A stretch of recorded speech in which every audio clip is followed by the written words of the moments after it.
Բարի առավոտ, բարի լույս իմ շատ սիրելի հեռուստադիտողներ, ինչպես տեսնում եք ես միայնակ եմ, ազատ, անկախ, բայց իհարկե այս ամենը երկար չի տևի, քանի որ Գարիկը նույնպես մեր հաղորդումից կարթնանա եւ կմիանա մեզ։ Ես հուսամ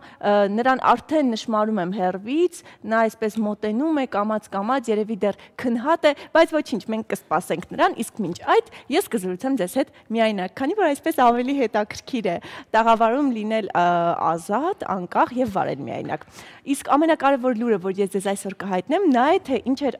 ինչ է պատահել Չինաստանում։ Երջանիկ դեպք է տեղի ունեցել Չինաստանում, իհարկե ոչ այդքան երջանիկ, մի քիչ ուրիշ հումոր է։ Չինաստանում 101-ամյա կինը, ում մահացած են համարել, ապշեցրել է իր թաղմանը եկածներին անսպասելի վերակենդանացմամբ։ Գարիկ ջան,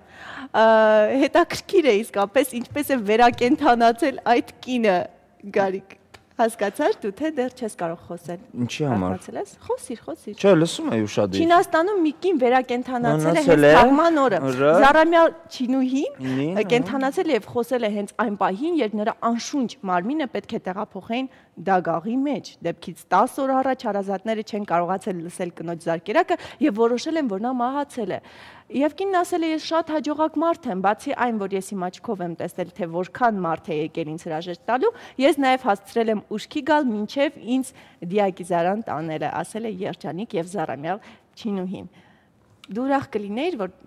տեղյակ լինեիր, թե քո թաղմանը ինչքան մարդ է լինելու, Գարիկ։ Չեմ կարծում, որ ինձ հիմա Թե դեռ մահվան մասին չես մտածում։ Մահվան մասին մտածում եմ, բայց իրոք լուրջ դեռ չեմ նեղվում, որ կարող է թաղմանս լուրջ կոնտինգենտ չհավաքվի, ոնց որ այդ ինձ հիմա այդքան չի հետաքրքրում, եւ ընդհանրապես թաղումներին միշտ ճիշտ գալիս են մարդիկ, ովքեր ում 70%-ը կյանքի ընթացքում այդ մահացածին չի տեսել կամ տեսել է մեկ անգամ։ Բայց ամեն դեպքում կարծում ես այս դեպքը ուրախ դեպք էր, որ 101-ամյա կինը ողջ է մնացել։ Հիմա կասեմ, ես մի վարքան ողջունեմ հեռուստադիտողին, բարի առավոտ սիրելի հեռուստադիտող։ Ես ունեի պատճառներ ուշանալու, հիմա այդ պատճառը կասեմ, ուղղակի ես եկա տենց ոնց որ հավեսով առավոտվա եթեր բան, գալիս եմ իմանում եմ, որ թաղումից եք խոսում, բան, ինչ է եղել։ Ինչ ես առավոտ Ինչի թաղումից։ Լավ, կապ չունի, մինչև դու կմտածես սիրուն չէր, ամեն դեպքում սիրուն չէր։ Գիտես ինչ կա, Գարիկ ջան։ Մի վարքան ես քեզ կասեմ, ես ուղղակի ուշացել եմ, որովհետև խցանումներ էր, իսկ եթե մի քիչ շուտ մտնեիք եւ մի քիչ շուտ հայտարարեիք Խաշմերուկի էջը, ես կիմանայի երբ եւ որտեղով գայի ու սենց չէր լինի ամեն ինչ։ Մենք հենց հիմա կհայտարարենք Խաշմերուկ էջը, Գարիկ ջան, բայց ես հեռուստադիտողին կասեմ, թե դու ինչու ես ուշացել։ Եթե մենակ ես վարում, պետքա տենց խառնվես, միանգամից նորություններ, չէ, օգտակար բաներ խոսացեք, Խաշմերուկներից խոսացեք եղավ։ Խաչմերուկ էջ։ Իրինա, բարի առավոտ։ Բարի առավոտ, Իրինա ջան։ Բարի առավոտ, Գարիկ, Անահիտ, բարի լույս բոլորին, ովքեր իրենց օրը մեկնարկում են առավոտը շանթում ծրագրի ընկերակցությամբ։ Ես ձեզ հարգելի հեռուստադիտողներ տեղեկացնեմ, որ մենք այս պահին գտնվում ենք Իսակովի պողոտայում, որտեղ ամերիկյան դեսպանատնից մինչև ավտոկայանի հարակից տարածք ընկած հատվածում մեքենաների մեծ չափերի կուտակում է ձևավորվել, հատկապես խիտ է երթևեկությունը այն հատվածում, որտեղ շինարարական աշխատանքներ են կատարվում, իսկ պատճառը այդ տարածքում մեքենաների բախումն է։ Քանի որ մեքենաները բախվել են րոպեներ առաջ եւ դեռևս համապատասխան մարմինները չեն ժամանել, իսկ այս տարածքը մշտապես ակտիվ երթևեկելի է, այստեղ րոպե առ րոպե կուտակումը ավելի մեծ չափերի է հասնում։ Տեղեկացնեմ նաև, որ բավական ակտիվ է երթևեկությունը Գրիգոր Լուսավորիչ Արգիշտի փողոցներում, ինչպես նաև Գարեգին Նժդե փողոցում, որտեղ եւս կա կուտակում, բայց մեքենաները տեղաշարժվում են կարճատև կանգառներով։ Երթևեկությունը խիտ է նաև Կոմիտասի պողոտային միացող փողոցներում, մասնավորապես Վրացական Վաղաշյան եւ Փափազյան փողոցներում։ Ինչպես նաև շրջայցի ընթացքում մեքենաների ակտիվ երթևեկության հանդիպեցին Քերացի եւ Ազատության պողոտաներում։ Այս ժամի համար այսքանը, հարգելիներս, տեղեկացնեմ, որ այս պահին բավական մեծ չափերի հասնող կուտակում է Իսակովի պողոտայում միջև ավտոկայանի հարակից տարածք եւ դատելով մեքենաների երկար ձգվող շարաշնորհից կարելի է ենթադրել, որ այս պատկերը դեռ առաջիկա 1-2 ժամը կշարունակվի։ Հարգելիներս, ձեզ բարի եւ բաց ճանապարհներ։ Շնորհակալ ենք Իրինա ջան։ Շնորհակալություն Իրինա ջան, շնորհակալություն, որ չէր մոտեցել մեքենաներին եւ բախումը այդպես էր կանգնած էր մնացել, հուսանք օրվա երկրորդ կեսին գոնե նրանք կհասնեն։ Ապան ինչպես մոտենա, որ խցանումներ են։ Հա, որ խցանումներ են ոնց մոտենա, մանավանդ հասկացանք, թե որ փողոցներում են խցանումները, իշնորհիվ ոնց որ մեքենաները բախվել են, պետք է ապան մոտենա, որ շուտ խցանում չի լինի, բայց որ խցանում է, ապան չի կարող մոտենա, որ խցանում չի լինի։ Մեկը մյուսից բխում է եւ չես հասկանում, թե որն է, առաջինը, որը այո, կապ կա։ Այսպիսի մի կապ կա, այո։ Եւ շարունակենք։ Շարունակենք, քանի եկել եմ, ուզում եմ մի հետաքրքիր լուր ասեմ, որովհետեւ լրոտ եմ եկել, էլի ես։ Ահա, լուրերով լցված ես եկել, քո հոգին լցված է լուրերով։ Լրալուց եկել եմ եւ ուզում եմ ասել մի անսովոր լուր։ Ուրեմն Նոր Զելանդիայում անտուն կենդանների մի կազմակերպություն կա, որ բավական երկար ժամանակ անտուն շներին, տարբեր կենդաններն ու հիմնական շներին հավաքում է եւ տենց պահում է իրենց մոտ բան։ Նրանք որոշել են, որպեսզի այնպես անել, որ մարդիկ փոշմանեն իրենց արածի համար եւ շներին չնեղացնեն, դուրս չհանեն շներին, որոշել են շներին սովորեցնել ավտոմեքենա վարել։ Ու այդ որոշումը չէր, որ ամենաշատ ինձ ապշեցեց, որ նրանց որոշումը ի կատարածվել եւ նրանք կարողացել են շներին սովորեցնել ավտոմեքենա վարել։ Հիմա Նոր Զելանդիայում կան շներ, լուրջ եմ ասում, այսպես չի, որ հիմա գիտնականները այդ չի էլի, իրոք շուն կա հիմա։ Շները հիմա այս մեքենայով ու սիգնալներ երևի տեն։ Սիգնալներ բերանով են անում ճիշտ ասած, բայց ասում հա նորմալ վարում են, խցանումներ չի լինում ամեն դեպքում Նոր Զելանդիայում։ Ես չեմ հավատում, այստեղ ասում մարդիկ կան այդպես խցանում լինում, ոնց կարի շան դեպքում խցանում չլինի։ Ասում եմ, տենց իրոք մեքենաները հարմարեցված շների համար սկզբից ասում եմ արկղի մեջ սովորել են իրանք դիրքը, ոնց կարող են վարել, հիմա Ինձ հետաքրքիր է։ Բայց ասում եմ էքշները չեն կարողանում մեքենա սիրում Այդ դու արդեն դա ոչ գիտնականներն են ասել, ոչ է մեզ մոտ է գրված, Գարիկն արդեն իրենից, այո, ինչ-որ իմպրովիզներ անում։ Գարիկ ջան, հետաքրքիր շները կարողանան վատ եղանակի դեպքում վարել եւ առանց խցանումներ, ինչ ես կարծում։ Ինձ թվում է սիրուն ուզում են կպտեն եղանակին։ Այ, շատ գրագետ էր։ Եկեք պատասխանեմ շատ անկապ, որ շուտ կպտեն եղանակին, չգիտեմ, կարող է, բայց շատ կուզեի իմանալ, թե ինչ է կատարվում եղանակի տեսության ժամանակ։ Գարիկ ուշացած եկար, մեր ամբողջ սցենարը փոխվեց, գնացինք եղանակի տեսություն։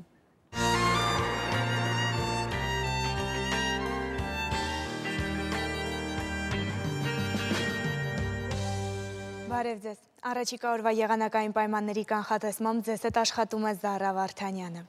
Ըստ օդերևութաբանների կանխատեսումների հանրապետության տարածքը կգտնվի թույլ արտահայտված ցիկլոնային դաշտում։ Հանրապետության տարածքում կնկատվի փոփոխական անպամացություն, սակայն առանց տեղումների եղանակը դեռևս կպահպանվի։ Ջերմաստիճանի քարտեզների վերլուծությունը ցույց է տալիս, որ հարավային տաքոթային հոսանքների ներհոս կշարունակվում է։ Օդի ջերմաստիճանը զգալի բարձրացել է եւ արդեն նորմայից բարձր է 5-ից 6 աստիճանով։ Այժմ տեսնենք, թե ինչպիսի եղանակային պայմաններ են սպասվում հանրապետության մարզերում։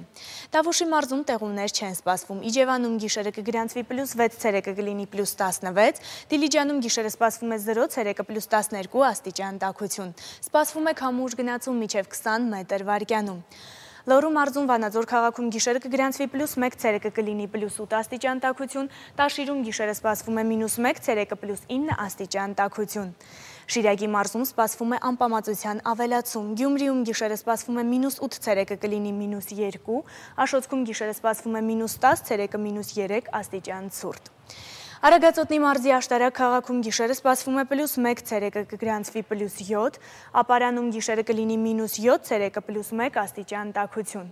Լեռնային շրջաններում ճանապարհներին կդիտվի նաև մերկասառույց։ Գեղարքունիքի մարզում տեղումներ չեն սպասվում, առանձին հատվածներում սպասվում է հարավային քամի մինչև 18 մետր վարկյանում։ Մասրիկի հատվածում առավոտյան կլինի նաև մառախուղ։ Սևանում գիշերը սպասվում է -5 աստիճան ցուրտ, ցերեկը +2 աստիճան տաքություն, Գավառում գիշերը -7, ցերեկը +2 աստիճան տաքություն եւ Մարտունիում գիշերը կգրանցվի -5, ցերեկը +3 աստիճան տաքություն։ Կոտայքի մարզի Հրազդան քաղաքում գիշերը սպասվում է -7, ցերեկը կլինի +2, Աբովյանում գիշերը կգրանցվի -3, ցերեկը +5 աստիճան տաքություն։ Արարատյան դաշտում օրվա երկրորդ կեսին սպասվում է հարավային քամի մինչև 12 մետր վարկյանում, տեղումներ չեն դիտվի։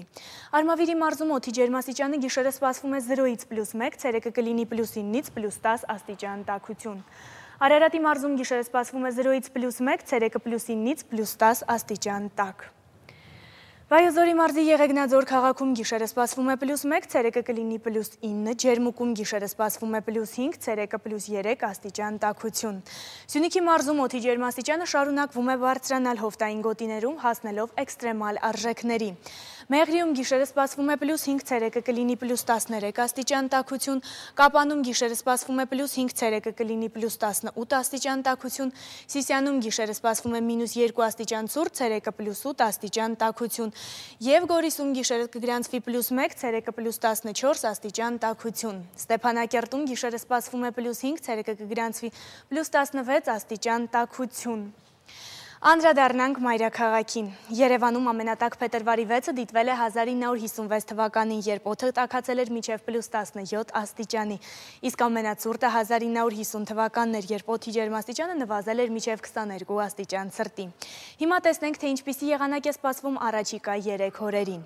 Փետրվարի 6-ին սպասվում է առանց տեղումների եղանակ, փետրվարի 7-ին հնարավոր է թույլ անձրև, փետրվարի 8-ին կրկին տեղումներ չեն սպասվում։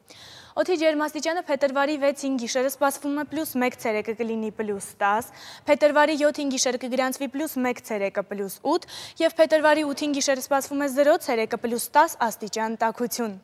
Եղանակի մասին այսօր այսքանը, չնայած դրսում ձմեռ է, բայց ձեր սրտերում եւ բնակարաններում թող միշտ արև շողա։ Այժմ եթերը կշարունակեն առավոտը շանթում ծրագրի իմ գործընկերները։ Շնորհակալություն Զարա ջան, դուք ուզեիք ձեր տանը միշտ արև շողար։ Այո, իհարկե։ Գարիկ, ես դեռնշների լուրի տակ եմ պատկերացնում եմ, ասենք տաքսի եմ մտնում, շունս ես նստած, շուրականի։ Ասում Շունը։ Բայց այդ ժամանակ արդեն արդարացված կլներ, որ տաքսում այդ շան հոտելներ։ Արդեն, ճիշտ է։ Էլ չէր կարող Շատ ցավոտ թեմայի շուրջ վերջ։ Դա արդեն իրական կլներ, բապորզաշնից պետք է շան հոտ գա։ Իհարկե։ Չխոսենք վատ թեմաներից, անդրադառնանք օգտակար է իմանալ էջին, հատկապես որ մենք այսօր խոսելու ենք թեյից։ Դու սիրում ես թեյ ըմպել, Գարիկ։ Այո։ Այո, մենք բոլորս Իսկ դուք սիրում եք։ Անկասկած ես ըմպում եմ թեյ, նաև ջուր, նաև սուրճ, բայց այսօր խոսելու եմ թեյից, որովհետև հին չինացիներն առանձնացնում են թեյի 10 հիմնական օգտակար հատկությունները, որոնք ներկայացնում ենք հենց ձեր ուշադրությանը։ Թեյն օգնում է ազատվել գլխացավից։ Օգնում է, կարող ես ցույց տալ ինչ ես կարդում եմ։ Թեյն օգնում է ազատվել գլխացավից։ Պայքարել ալկոհոլ ամոլության դեմ։ Համարվում է ստապեցնող միջոց։ Թեյն օգնում է առավել հեշտությամբ հաղթահարել շոկը։ Նիհարել ցանկացողներին օգտակար կլինի իմանալ, որ այս հրաշալի ըմպելիքը հագեցնում է քաղցի զգացողությունը։ Ավելորդ նյարդային անհանգստության ժամանակ հանգստացնում է նյարդերը եւ ազատում է ստրեսից։ Թեյը նպաստում է ճարպոտ սննդի մարսողությանը։ Օրգանիզմից դուրս է հանում թունավոր եւ վնասակար նյութերը։ Այդ չես կարող, բարձրացնում է աշխատունակությունը։ Նպաստում է մտավոր աշխատանքին, ինձ կարող ես ցույց տալ եւ բարձրացնում ինտելեկտուալ կարողությունը, կրկին ինձ կարող ես ցույց տալ։ Հրաշալի ըմպելիքը պահպանում է երիտասարդությունն ու երկարացնում բոյը կյանքը։ Կյանքը բոյը։ Բայց օրինակ դու ճիշտ ես, որ այսինքն հիմա որ համեմատության մեջ ես դնում փոքր ժամանակվա թեյերը ավելի համով չեն, քան հիմիկվա թեյերը։ Այո, կարելի է։ Բայց իրոք եմ ասած, որ փոքր էինք թեյը լավն էր։ Չէ, իրոք լավ էր ժամանակ թեյը։ Բայց հիմա կան շատ համեմունքներով թեյեր։ Երևի շատ է փոխվել, խոտաբույսն է արդեն։ Երևի այդ որ sense կա, այդ sense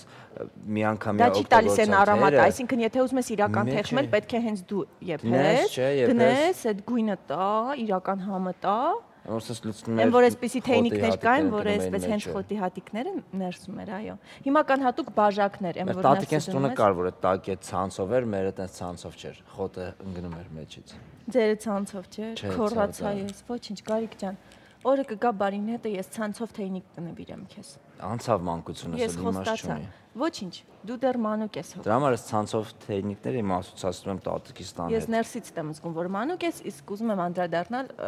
այլ նորությունների։ Կլինի, թե դեռ թե քեզ համար ցավալի թեմա է։ Չգիտեմ, մի տեսակ մի տխրի։ Օբամայի երթմնակալության ժամանակ իր շուրջ ծագած սկանդալից հետո երգչուհի Բիոնսեն փորձել է հարթել ամեն բան իր նոր ցնցող ելույթով։ Հանրայինի երգչուհի Բիոնսեն ելույթ է ունեցել ամերիկյան ֆուտբոլի 47-րդ սուպերգավաթի բացմանը։ Մարզադաշտում հավաքվել են սպորտի 77,000 սիրահար, իսկ 100 միլիոնից ավելին այն դիտել են հեռուստատեսությամբ ուղիղ եթերով։ Սուպերգավաթի բացմանը ԱՄՆ-ի ազգային հիմնը երգել է Ալիշա Քիսը, իսկ խաղի ընդմիջմանը ելույթ է ունեցել Բիոնսեն, ով բեմի վրա կես ժամանոց հրաշալի կենդանի շոու է ցուցադրել։ Այս անգամ նա երգել է առանց ձայնագրության։ պատկերացնում ես Ալիշա Քիսն է փաստորեն նաև երգել, այդ որներ են no one Էդ Բեյոնսեն ինչ ինագուրացիայի ժամանակ երգել է ֆոնոգրամա։ Դե փաստորեն այո, երևի տեխնիկայի խնդիրն է եղել, ոչ նրա ձեռքից չեմ կարծում, որ տեխնիկական խնդիրներ ունենա Բեյոնսեն։ Չէ, բա այդ դեպքում ինչի պետք է այդպես։ Որովհետեւ չգիտեմ, չգիտեմ ինչ է արել, բայց լավ բան չի արել։ Ամերիկացի հանդիսատեսը մեզ նման չի, ինքը սովոր չի ֆոնոգրամա համերգ, հասկանում ես։ Դե իսկապես դա մեծ սկանդալ է, բան չունեմ ասելու, բայց ինչ ես կարծում, ուրեմն Բեյոնսեն է արդեն Բեյոնսեն չգլուխ է պահել, կարող է փորձ չի արել բան, կամ իրեն թույլ է տվել խմել մեկ օր առաջ, մյուս օր ձենը քաշված, մի խոսքով լավ բան չարել, նախագահի գլուխ չի պահում Գարիկ։ Ով չունի գլուխ։ Ոչ, մեր Արմեն Եսյանցը գլուխ չի պահում, նա միշտ մեզ ներկայացնում է լավագույն երգերը, հասկանում ես։ Եվ մենք կարող ենք դիտել այսօր Մելոդիկա Edge-ը։ Փշակաղվեցի նույնիսկ։ Արմեն Եսյանց։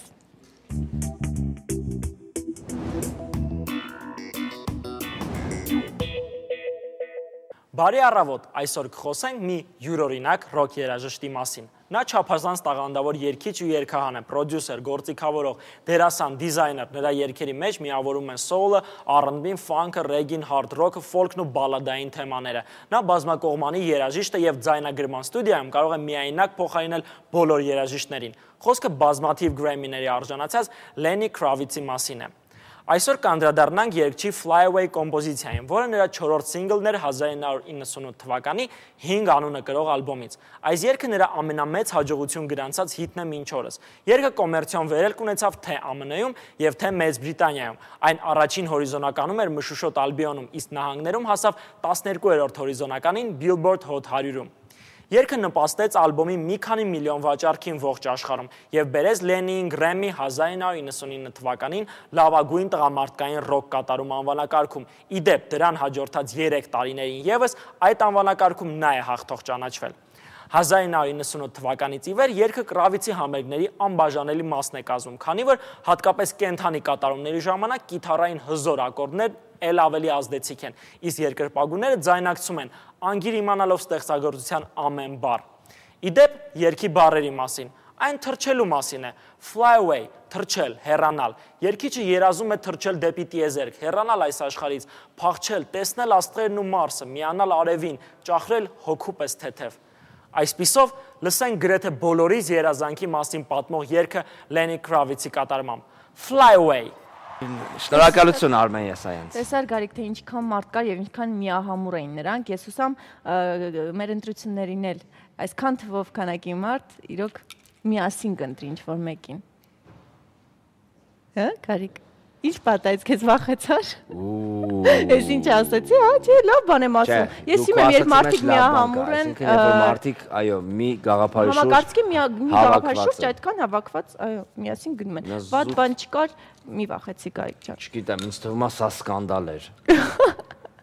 Այսօր բոլոր եթերներով կգնան իմ այս խոսքերը։ Սա սկանդալ էր։ Անահիտը հրահրում է բարի միտինգ։ Գիտես, սա ընդհանրապես իմ կողմից երազանք էր, երազ էր, ես երազում եմ նման բան տեսնում եւ ուզում եմ խոսենք երազներից։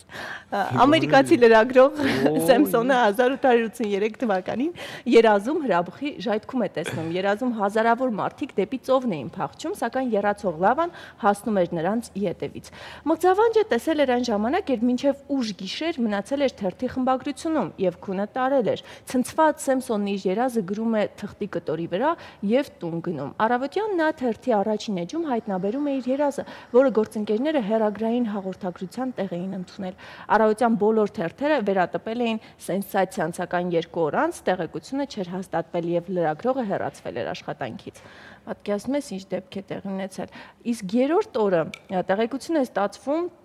Կրակատայում հրաբխի ժայթքման մասին, որը տեղի էր ունեցել հենց այն գիշերը, երբ Սեմսոնը երազ էր տեսել։ Այսպիսի իմաստուն երազներ եւ փաստորեն երազը նաեւ կարող է իրականություն դառնալ, ուսամ վատ երազներ չենք տեսնի, հա, Գարիկ։ Բայց քո կյանքում եղել են դեպքեր, որ երազ տեսնես, ինչ-որ մեկին տեսնես, մեկ էլ միսօր այդ ինչ-որ մեկին չէ, իմ կյանքում մի լավ երազ եղել, կյանքում չեմ մոռանա, դա գիշերվա 2-ի կողմ էր, ես բանաստեղծություն եմ տեսել իմ երազում անկեղծ, սկզբից մինչև վերջ, արթնացել եմ եւ գրել եմ այն թղթին։ Կարդաս մեզ համար խնդրում։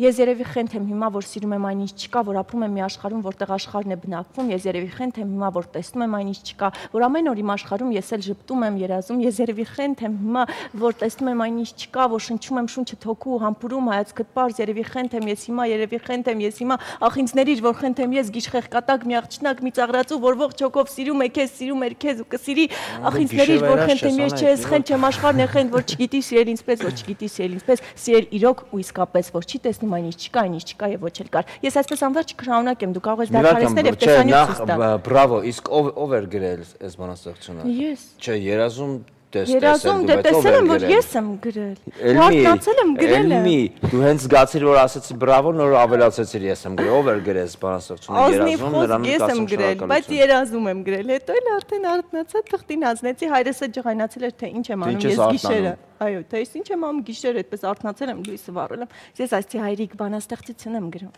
Իսկ երազներ կան, որ շատ նույն երազը շատ ես տեսել։ Այո։ Որն է։ Վախենալու երազներն չեմ ուզում պատմել։ Բանաստեղծության երազը շատ ես տեսել, մինչև անգիր ես արել։ Ոչ, սա մեկ անգամ եմ տեսել, իսկ շատ եմ տեսնում, երբ ես ընկնում եմ ինչ-որ բարձր տեղերից։ Բայց որ փորդ մի տեսակ է լինում։ Որ վախենում ես ուղղակի, մենք արդեն շատ ենք խոսում, ավելի լավ է դիտենք տեսանյութ երազների մասին, դա ավելի հետաքրքիր է, քան մեր պատմությունները։ Հետաքրքիր է օրինակ դու։ Հա, բայց հետաքրքիր։ Եթե դուք պարկում եք քնելու վատ մտքերով, ապա հավանաբար վատ երազ էլ կտեսնեք, այդպես ասում են հոգեբաններն ու բժիշկները։ Իսկ ժողովուրդն ասում է, եթե վատ երազ եք տեսել, ապա արթնացեք ու պատմեք, բայց ոչ թե ինչ-որ մեկին, այլ ջրին, ջուրն իր հետ տանում է բոլոր վատ ու բացասական լիցքերը։ Եթե երազը տհաճություն է պատճառում, լարում է մարդուն, ապա ամենաճիշտը ինչն է առավոտյան զարթնել, ընդունել ցնցող, որտեղ այդ տաք ջուրը նրան կբերի մկանների թուլության, ռելաքսացիայի, ոնց ասում են, այդ երազը կջրի կտանի, կգնա։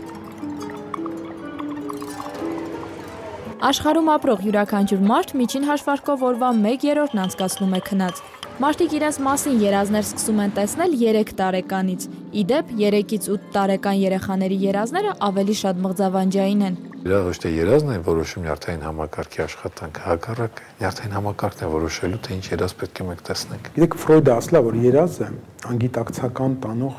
լավագույն արխայական ինքը ասելա ճանապարհն է, որովհետև երազում կարող ենք լինել ամենակարող, սպանել ում որ ուզում ենք, ոչնչացնել ում որ մեզ խանգարում է, շատ հարուստ կարող ենք լինել։ Երազից 5 րոպե անց մարդը հիշում է երազի միայն կեսը, 10 րոպե անց մոռանում է 90%-ը։ Կույրերը եւս տեսնում են երազներ, բայց ոչ թե հստակ պատկերներով, այլ ստվերներով, որն ուղեկցվում է ակտիվ զգացողություններով։ Տղամարդիկ երազում հիմնականում տեսնում են տղամարդկանց, կանայք հավասարապես, թե տղամարդկանց, թե կանանց։ Գիշերվա ընթացքում մենք մոտավորապես 4-ից 5 շրջան ենք անցնում կամ ցիկլ քնի, որի մեջ նաև բաղկացուցիչ մասն է հենց երազային փուլը, REM-ը։ Եվ եթե օրինակ մարդ արթնանա REM-ից կամ անմիջապես քիչ անց REM-ի այդ երազային փուլից, նա կհիշի ինչ է տեսել։ Կան նաև առօրյա երազներ, բայց կան նաև երազներ, որոնք կատարվում են։ Որոշ բաներ կա կատարվում է, որոշ բաներ կա չէ։ Եթե ես հիշում եմ, իհարկե, զգում եմ, որ դա ինչ որ բան է զգուշացնում կամ կանխանշան է։ Ուղեղի աշխատանքի հետ կապված բաներ են դրանք, օրը ոնց անցավ, տենց էլ դու արտաբերում ես, էլի։ Չէ, բայց որ վատ երազ եմ տենում, գիտեմ, որ այդ օրը վատ ալնելու։ Դարեր շարունակ մարդիկ փորձել են գաղտնազերծել բացահայտել երազների նշանակությունը, գրվել են գրքեր, կատարվել ուսումնասիրություններ, բայց վերջնական արդյունքն այն է, որ երազը անհատական մեկնություն եւ նշանակություն ունի։ Ոչ բոլորի համար է երազում փող տեսնելը նեղության նշան։ Ջուր ես տեսնում լիություն է, եթե հաց ես տեսնում լիություն է, եթե փող է նեղություն է, այդ ձևի բաներ։ Կարելի է մտածել մի բանի մասին եւ ստանալ տալ ուղղությունը, թե այս գիշեր ինչի մասին պետք է երազդ լինի։ Երբ որ երազները դառնում են սպառնացող, վախեցնող, եթե երազները ստերեոտիպիկ են դառնում, այսինքն նույն երազը սկսում է կրկնվել, կամ երազի մեջ զգում են հոտ, համ, տեսնում են տեսարան, դա պետք է դառնա, կարող է լինել հիվանդության զարգացման նշան։ Այդ դեպքում պետք է դիմել բժշկին։ Սովորաբար մարդ մեկ գիշերվա ընթացքում տեսնում է 4-ից 7 երազ։ Հաճախակի երազատեսությունը ցույց է տալիս մարդու հոգեկան բարձր ակտիվությունը։ Մեր երազներում տեսած բոլոր դեմքերը մենք երբևէ տեսել ենք, քանի որ մարդու ուղեղը չի կարող նկարել դեմք։ Իսկ նրանք, ովքեր քնած ժամանակ քռացնում են, երազ չեն կարողանում տեսնել։ Այն մարդիկ, ովքեր շատ վաղ արթնանալու խնդիր ունեն, օրինակ աշխատանքի բերումով եւ այլն, իրենց մոտ կարող է երազային փուլի խնդիր ծագի, որովհետեւ երազային փուլը գերակշռում է առավոտյան ժամերին։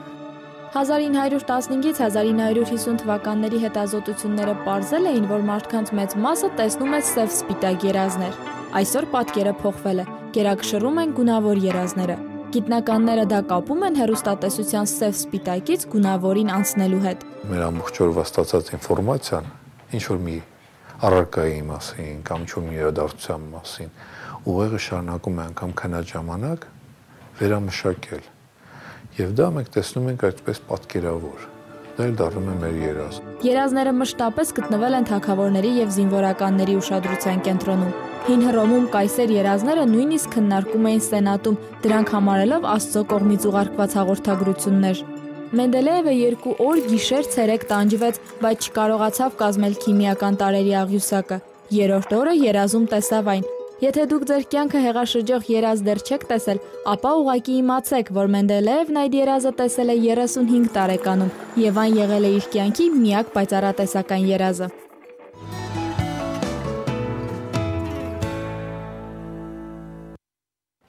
Տեսար Գարիկ ջան, մենք դեռ ժամանակ ունենք մինչև 35 տարեկանը,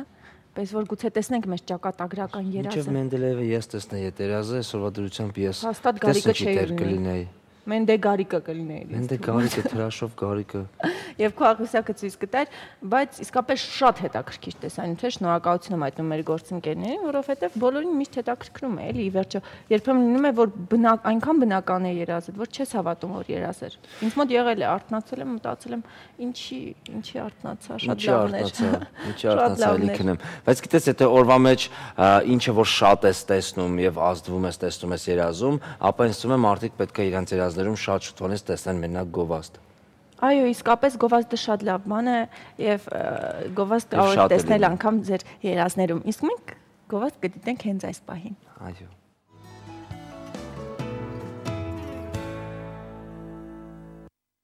Նորից բարի առավոտ բոլոր նրանց, ովքեր հենց այս պահին դիտում են մեզ։ Մեր ժամանակն է, բացի նրանից, որ երազներում գովազդ ենք տեսնում, նաև շնորհակալություն հայտնենք մեր հովանավորներին։ Այո, մեր սննդարար ու օգտակար հովանավորն է Էլնոր ամպրանքանիշը, որը ներկայացնում է Էլնոր սփրեդը։ Այն հատկապես կուրախացնի այն մարդկանց, ովքեր հետևում են իրենց կազմվածքին, որովհետև սփրեդի մեջ ավելի քիչ կալորիաներ կան, քան կարագում։ Այն պարունակում է շատ ավելի քիչ քանակությամբ խոլեստերին եւ այդ պատճառով շատ հարմար է դիետիկ սննդի եւ ձեր գեղեցկության համար։ Սննդարար եւ դիետիկ Էլնոր օգտագործեք ամեն օր։ Ինձ թվում է հենց Էլնորն է քեզ օգնում միշտ այսպիսի տեսք ունենալ եւ պահպանել կազմվածքը։ Հիմնականում ես վստահում եմ չուտելուն։ Չուտել։ Կերեք ամեն օր։ Մեր մյուս առողջարար հովանավորն է Մոր եւ մանկան առողջության գիտահետազոտական կենտրոնը, անվճար պալատներ եւ 3 անգամյա սնունդ։ Մոր եւ մանկան առողջության գիտահետազոտական կենտրոն վերարտադրողական առողջության առաջատարը Հայաստանում։ Եվ վերջապես մեր հաջորդ օգտակար եւ կենցաղում շատ պիտանի հովանավորն է Յութակ սոսինցները, ձեր անփոխարինելի օգնականը տանը եւ գրասենյակում։ Յութակ արագ, հեշտ եւ հարմար կարող եք սոսնձել ինչ ուզում եք, ում ուզում եք եւ երբ որտեղ ուզում եք եւ որտեղ ուզում եք եւ ինչին ուզում եք։ Շատ գեղեցիկ ստացվեց կարծում եմ Յութագին ներկայացնելը, իսկ հիմա ժամանակն է ներկայացնել շատ սպասված մեր հյուրին, որովհետեւ խոսելու ենք կրկին առողջությունից եւ շատ կարեւոր թեմայից, ողնաշարի խնդիրներից։ Եվ այսպես մեր հյուրն է Արաբկիր բժշկական համալիրի բժիշկ օրթոպեդ Արա Անթարանյանը, բարի առավոտ։ Բարի առավոտ։ Ինչպես է տրամադրությունը։ Առավոտյան հիանալի։ Ասում են հայերի մեծ մասը ունի մեջքի խնդիր։ Եվ այդ խնդիրները հիմնականում այդքան էլ խնդիր չեն, ինչքանով որ ներկայացում են, եւ բուժումները շատ ավելի հեշտ են եւ նույնիսկ բուժումներ չեն պահանջում, խնդրում եմ պարզաբանեք, որովհետեւ ինչքան որ ասեցի, մենք ունենք մի բան ասելու եւ այդ բանը չափազանցելու բնավորություն հայերս եւ ամեն մեկը ինչ որ բուժումներ են առաջարկում, կողքից ինչ որ բաներ ես լսում, ասում են գնա այստեղ, գնա այնտեղ, խնդրում հիմա զուտ մասնագիտորեն ասեք, որոնք են ամենատարածված խնդիրները հայերի մոտ եւ ինչպես բուժել։ Իրականում գիտեք, ողնաշարի հետ կապված խնդիրները տարբեր տարիքային խմբերի ժամանակակից զարգացած աշխարհում գրեթե հավասարաչափ են, այսինքն մեծ տարբերություն չկա Հայաստանի թե եվրոպական կամ համարենք ավելի թույլ զարգացած երկրների մեջ։ Այլ բան է, որ շահարկումների քանակը հնարավոր է, որ այո, համաձայն եմ եւ թյուր կարծիքների քանակը հնարավոր է եւ ավելի շատ է։ Երեխաների եւ մեծերի մոտ խնդիրները տարբեր տարիքում տարբեր խնդիրներ կարող են առաջանալ։ Երեխաների մոտ մեր հին սովետական այսպես կոչված կեցվածքի շեղումները, որոնք շատ հաճախ որևէ հիվանդության հիմք չունեն, չափից դուրս շատ են շարքում եւ կարող են բուժմանի ենթարկվել տարբեր տեղեր, սակայն կառաջարկեի ավելի հետևողական տարբերակ, երբ որ երեխան գտնվում է հսկողության տակ եւ երբ որ իդենտիֆիկացում է իրական խնդիրը, նոր սկսել բուժումը։ Իսկ մեծահասակների մոտ, եթե համարում ենք, որ բավական տարածված է այդ խնդիրը, մեր շվեյցարական գոլեգաների մի հատ շատ հետաքրքիր հետազոտություն կար 1-5-ից կանոն։ Որն է դա։ Ասում են, որ 40 տարեկան մարդկանց 5-ից 1-ը երբևիցե ունեցել է ցավեր ողնաշարի շրջանում։ Այդ 5-ից 1-ը երբևիցե դիմել է բժշկին։ 5-ից 1-ը դիմել է մասնագիտացած բժշկին։ Մնացած 5-ից 1-ը դիմել է ստացել է համապատասխան բուժում, այսինքն եթե իրականում նայում ենք, եթե ունենք վստահելի հետազոտություններ եւ վստահելի բժշկական կարծիք, գանգատներով հիվանդների շատ փոքր տոկոսն է, որ բուժման կարիք ունի։ Հիմնական մասը ավելի շատ կարիք ունեն ճիշտ խորհուրդներ, ինչպես կազմակերպել իրենց կենցաղը, աշխատանքը, ուսուցումը, ֆիզիկական ակտիվությունը, որպեսզի այդ ցավը չզգան կամ կարևոր է բժշկին հետազոտել, իսկ բժիշկն արդեն իդենտիֆիկացնել խնդիրը եւ ճիշտ խորհուրդ տալ, բուժել թե չբուժել, հա։ Ստացվեց մի քիչ թատերական, բայց գալիս է այստեղ խնդիրը։ Այո։ Հետաքրքիր է, ողնաշարային հիվանդությունների մեջ ինչ դեր ունի ժառանգականությունն առհասարակարգ։ Ժառանգականությունը, եթե մեծահասակների համար քննարկենք դա, նույն այդ 40 տարեկանից բարձր, դեռևս վստահելի հետազոտություններով 100% պնդել, որ մեծ նշանակություն ունի, բայց կա մի օրինաչափություն։ Կան մարդիկ, ում մոտ կրճիկային աճառը ավելի խոցելի է, եւ դա ամենայն հավանականությամբ ժառանգական կազմվածքի խնդիր է։ Եվ այս առումով, այո, դա կարող է լինել։ Իսկ երեխաների մոտ, եթե վերցնենք իրենց մոտ ավելի շարժվող սկոլիոզների հետ կապված խնդիրները, ժառանգականությունը շատ ավելի քիչ տոկոս է հանդիպում։ Այսինքն ժառանգականություն քննարկում ենք այն դեպքերը, երբ որ ընտանիքում մոտ հարազատների մոտ կա նմանատիպ խնդիրներ։ Դրանք երևի մոտավորապես 5-ից 10% ոչ ավելի։ Մնացած 90-95% դեպքերում դրանք սպորադիկ դեպքեր են եւ որևէ կապ չունեն ժառանգության հետ։ Հասկացա, շնորհակալություն։ Ինձ անձամբ մի հարց է միշտ հետաքրքրել, օրինակ ես ինքս տեսել եմ երկու սերնդների մեջ երեխաների հետ վարվելու երկու տարբեր կերպ, այսինքն երբ որ ես էի փոքր, մեզ պինդ փաթաթում էին սավանի մեջ, սավան ճիշտ ասացի։ Բարուր էին անում, բայց շատ պինդ են, որ sense մոնոլիտ մի բան են դառնում են։ Միայն դեմքներ երևում։ Իսկ հիմա երեխաները հա ազատ են, իրանք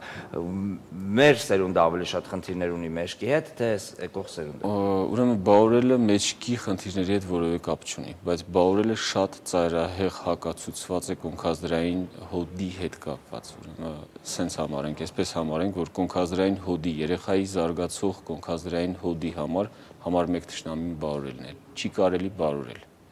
Ամենահասարակ մասին է խոսքը։ Այո, այո։ Ամենահասարակ ապացույցը աֆրիկական երկրներում, որտեղ երեխան ծնվում է եւ նոր ծննդկարնը ստիպված է աշխատել կամ քոչվոր ցեղ է, պետք է տեղաշարժվեն, ինչ են անում, երեխային վերցնում են, կապում են իրենց իրանին, ոտքերը չռած լայն բացած դիրքում եւ գնում են, հա, սավանայով կլինի, թե որտեղով կլինի, եւ աֆրիկյան երկրներում չկա կոնքազդրային հոդի բնածին հոդախախտ, մեր հին սովորած դասակարգումով, հիմա դա անվանում է ավելի շատ զարգացող հոդախախտ հիվանդությունը, իսկ օրինակ Չուկչաների մոտ, Չուկոտկայում, որտեղ ստիպված են ցուրտ եղանակին այդ երեխաներին մեր նման բարուրել, ինչպես եւ Հայաստանում, այդ կոնքազդրային հոդի բնածին հոդախախտը, որը բերում է բավական մեծ թվով հաշմանդամության, շատ ավելի արտահայտված են։ Ու Հայաստանի տվյալները, եթե ես չեմ սխալվում, սրանից 2 կամ 3 տարի առաջվա տվյալներ, կարող է թվերի համար նախորդ ներողություն եմ խնդրում, բայց մանկական հաշմանդամության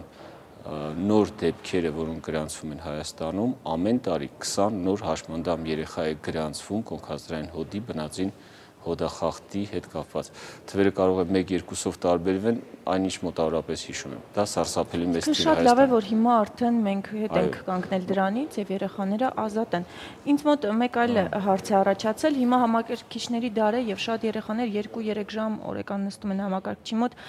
ինչ խորհուրդ կտաք, ինչպես ճիշտ նստեն կամ չգիտեմ, ինչ դիրքեր ընդունեն, որպեսզի խնդիրներ չառաջանա հետագայում։ Առաջինը, ինչ դիրքով էլ նստեն, դա եւս չափից դուրս չարժեքվող թեմա է, թե երեխան ծուռ նստեց, դրանից ողնաշարը ծռվեց։ Միշտ ասում էին, մեր ժամանակ է ուղիղ, մեջքդ ուղիղ նստի։ Երկրորդը պայուսակը գցեց մյուսին, դրանից ողնաշարը ծռվեց, իրականում ոչ մի կապ չունի։ 2006 թվականին նույն աղմուկը Ֆրանսիայում էր բարձրացված եւ մեր դպրոցականների երկրորդ-երրորդ դասարանի անալոգով իրենց մոտ դպրոցական երեխաների պայուսակի միջին քաշը մոտավորապես 7 կիլոգրամ էր։ Իրենք հաշվարկեցին, Հայաստանում դա չի հաշվարկվել, բայց շատ մեծ աղմուկ են հանում դրա հետ կապված, բայց մարդիկ նաեւ ապացուցեցին, որ դա կարող է բերել էլեմենտար հոգնածության, բայց ոչ ողնաշարի թեքվածության ծռման։ Ողնաշարի ծռման պատճառները մանկական հասակում տարբեր են, քան նստելը, քնելը, պայուսակ կրելը։ Դրանք որևէ կապ չունեն ողնաշարի հետ։ Իմ դասարանում եւ ձեր դասարանում վստահ եմ գրեթե բոլորը ծուռ են նստել։ Բայց ողնաշարի թեքումներ մանկական հասակում, այնտեղ մի քանի տարբերակներ կա բնածին, ձեռքբերովիներից ամենաշատ տարածվածը մոտ 80%-ը այսպես կոչված իդիոպաթիկ սկոլիոզն է,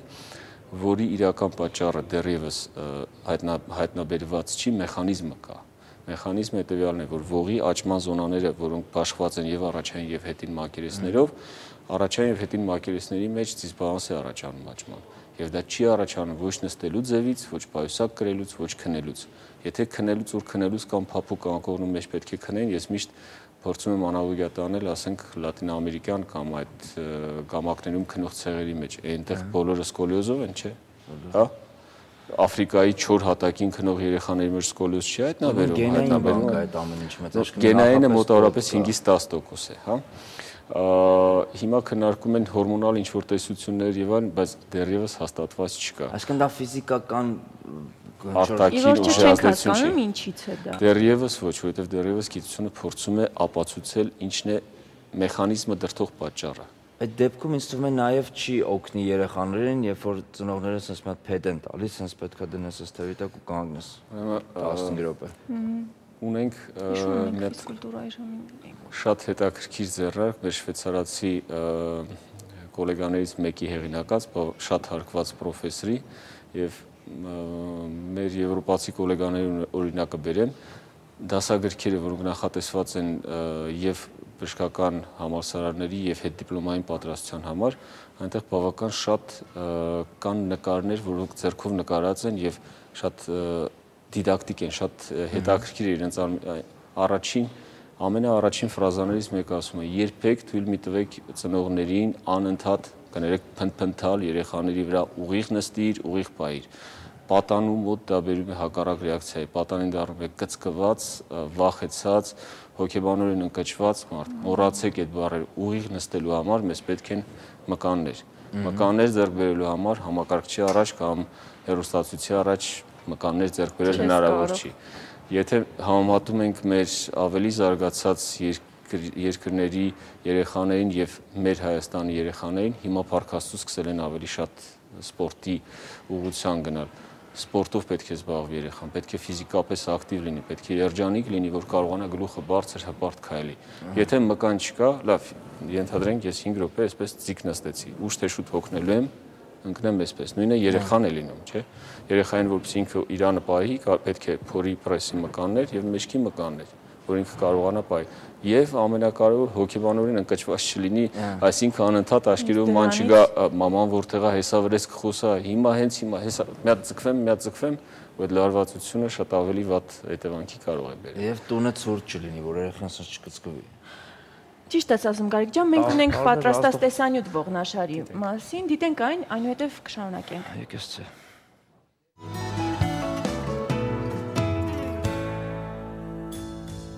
Աշխարհում ամենատարածված առողջական խնդիրը գլխացավն է, երկրորդ տեղում մրսածությունը, իսկ երրորդ հորիզոնականում մեջքի ցավը։ Այդ շարքում էլ առաջատար են օստեոխոնդրոզն ու ռադիկուլիտը, իսկ վերջին տարիներին այս ցանկը համալրում է նորաձև դարձած ողնաշարային ճողվածքը։ Ողնաշարի ձևավորումը ավարտվում է մարդու մոտ 18-ից 25 տարեկան հասակում։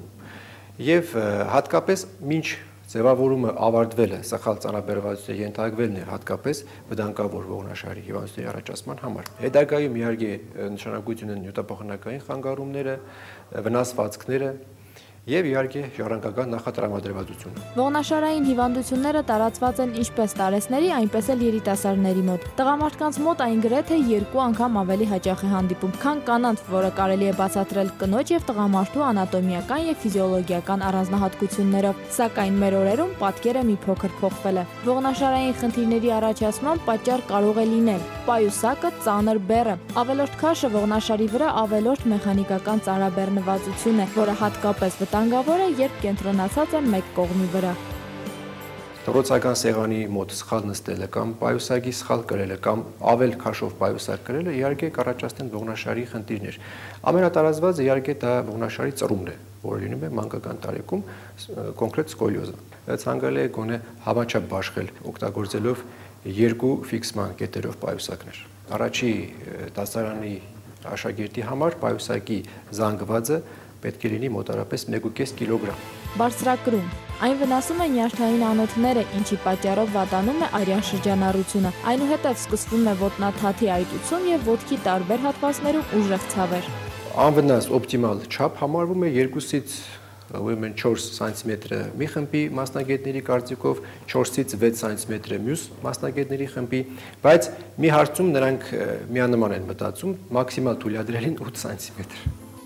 Անկողինը։ Այն պետք է լինի ոչ շատ փափուկ, ոչ շատ չոր, երկու դեպքում էլ կարող են առաջանալ մեջքի ցավեր, որն էլ կնպաստի ողնաշարի խնդիրների առաջացմանը։ Անկողինը ուրեմն կարող է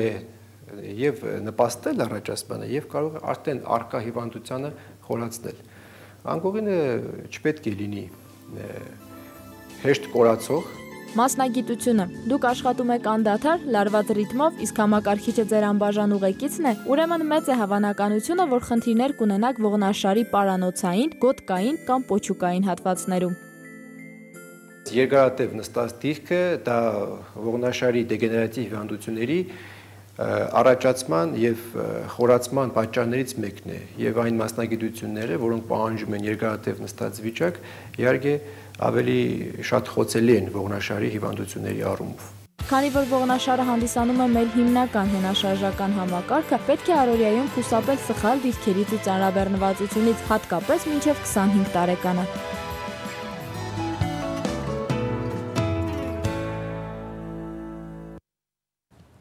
Մեկ ուրիշ տարբերակ էլ լսեցինք, իհարկե մեր բժիշկը արդեն շատ տարբերակներից բացատրեց եւ հերքեց եւ ասաց պատճառները, իսկ հետաքրքիր է քաշի ավելացումը կարող է իսկապես նպաստել ողնաշարի խնդրին, այսինքն գիրանալը, գիրությունը։ Գիրանալը, այո, կարող է ցավերի պատճառ հանդիսանալ եւ լրացուցիչ մաշող ֆակտոր, մաշեցնող ֆակտոր հանդիսանալ։ Ծռումների առումով համաձայն չեմ նորից, որ գիրացումը կարող է բերել ծռումների ձևավորմանը, բայց էլեմենտար, եթե կա որևէ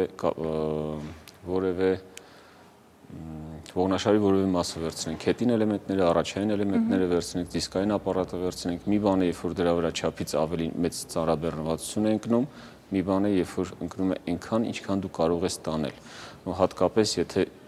ոչ մարզված, ոչ պատրաստ մարդը սկսի շատ մեծ ծանրաբեռնվածություններ անել, այո, կարող են մեծ խնդիրներ առաջանալ, մինչև անգամ հոդային էլեմենտների վնասման հետ կապված։ Կա այդպիսի հիվանդություն, կոչվում է սպոնդիլոլիստեզ եւ հազվադեպ, բայց կարող է առաջանալ հատկապես երբ որ շատ արագ չարաշահում ենք սպորտային ակտիվություն, օրինակ որովայնի պրեսի համար վարժություններ անել,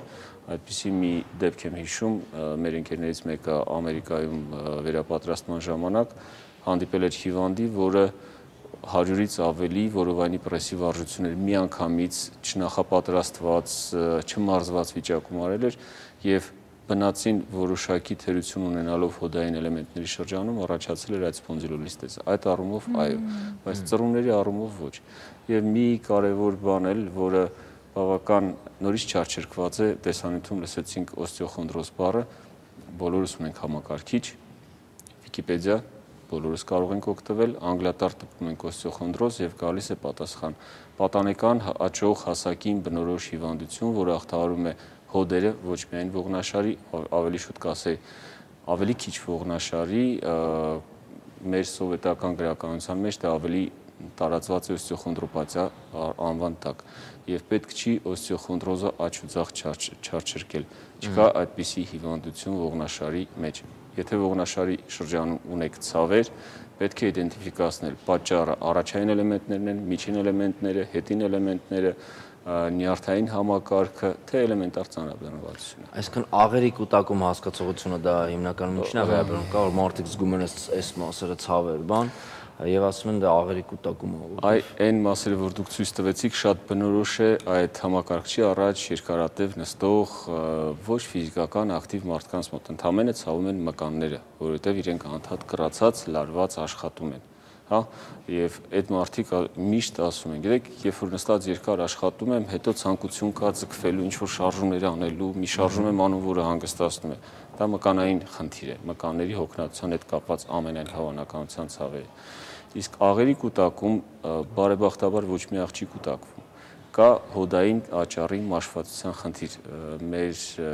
դասական դեֆարտրոզները, որը կարա լինի նաև ողնաշարի շրջանում, բայց շատ ավելի մեծ տարիքում։ Երբ որ հոդամակերեսը կազմող կրճիկները, որոնք պետք է լինեն շատ հարթ, շատ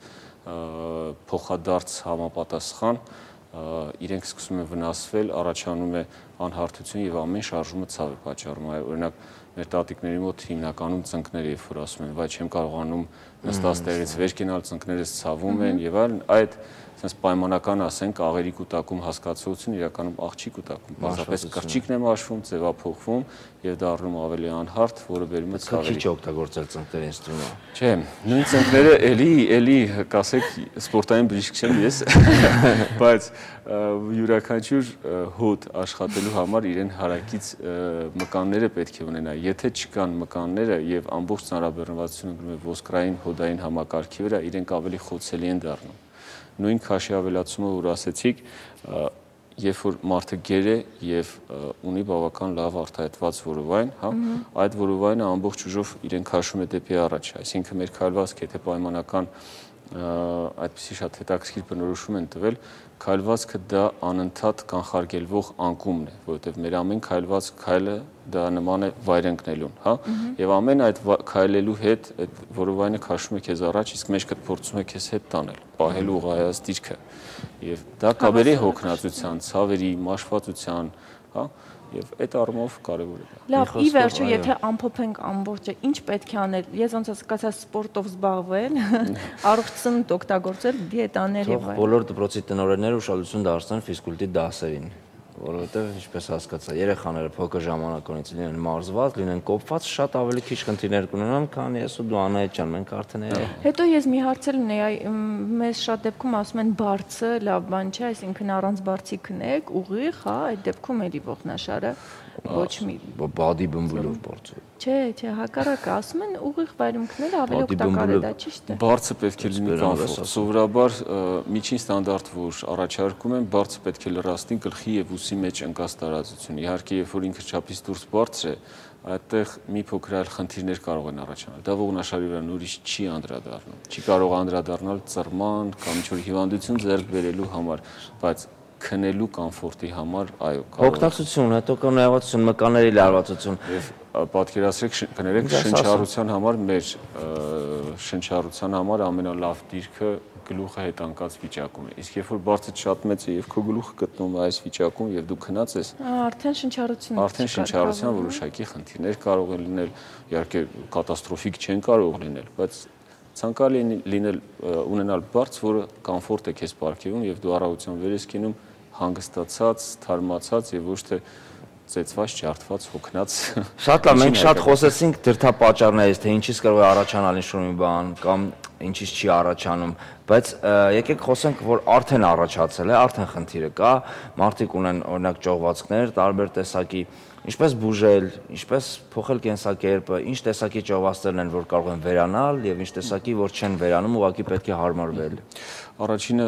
խորհուրդներից, որ սկսեցինք, իհարկե ցանկալի է սպորտային ապրելակերպը մանկուց սովորեցնել, որովհետև 30-40 տարեկանում շատ դժվար է, որովհետև մեր ձևավորված կենսակերպը փոխելը իրականում շատ դժվար է։ Մանկուց պետք է սովորեցնել, բայց եկեք չմոռանանք, որ դեռևս էլի մեր շատ սիրած սովետական ժամանակներից եւ ամբողջ աշխարհում ընդունված տարբերակ է, որ երեխան սկսած մանկական հասակից ունի այցելությունների որոշակի գրաֆիկ։ Վիրաբույժի մոտ, մանկաբույժի մոտ, օրթոպեդի մոտ պետք է դիմել մասնագետի, որը գոնե տարեկան 1 անգամ ձեր երեխային պետք է նայի։ Եվ եթե նայեց, եթե գտան պրոբլեմ, ապա պրոբլեմի լուծման կամ հսկողության գրաֆիկը պետք է մշակվի, դա է ճիշտ ճանապարհը։ Ես կողմ չեմ, որ ամեն ինչ ապավինենք մենակ ֆիզկուլտուրային, նորից եմ ասում, ես սպորտային բժիշկ չեմ, եւ եթե կա մասնագետ, որը ձեր երեխային տեսել է, որը ձեր երեխային քննել է, եթե անհրաժեշտություն է գտել նշանակել է հետազոտություններ, ընդ որում հետազոտություններ, որոնք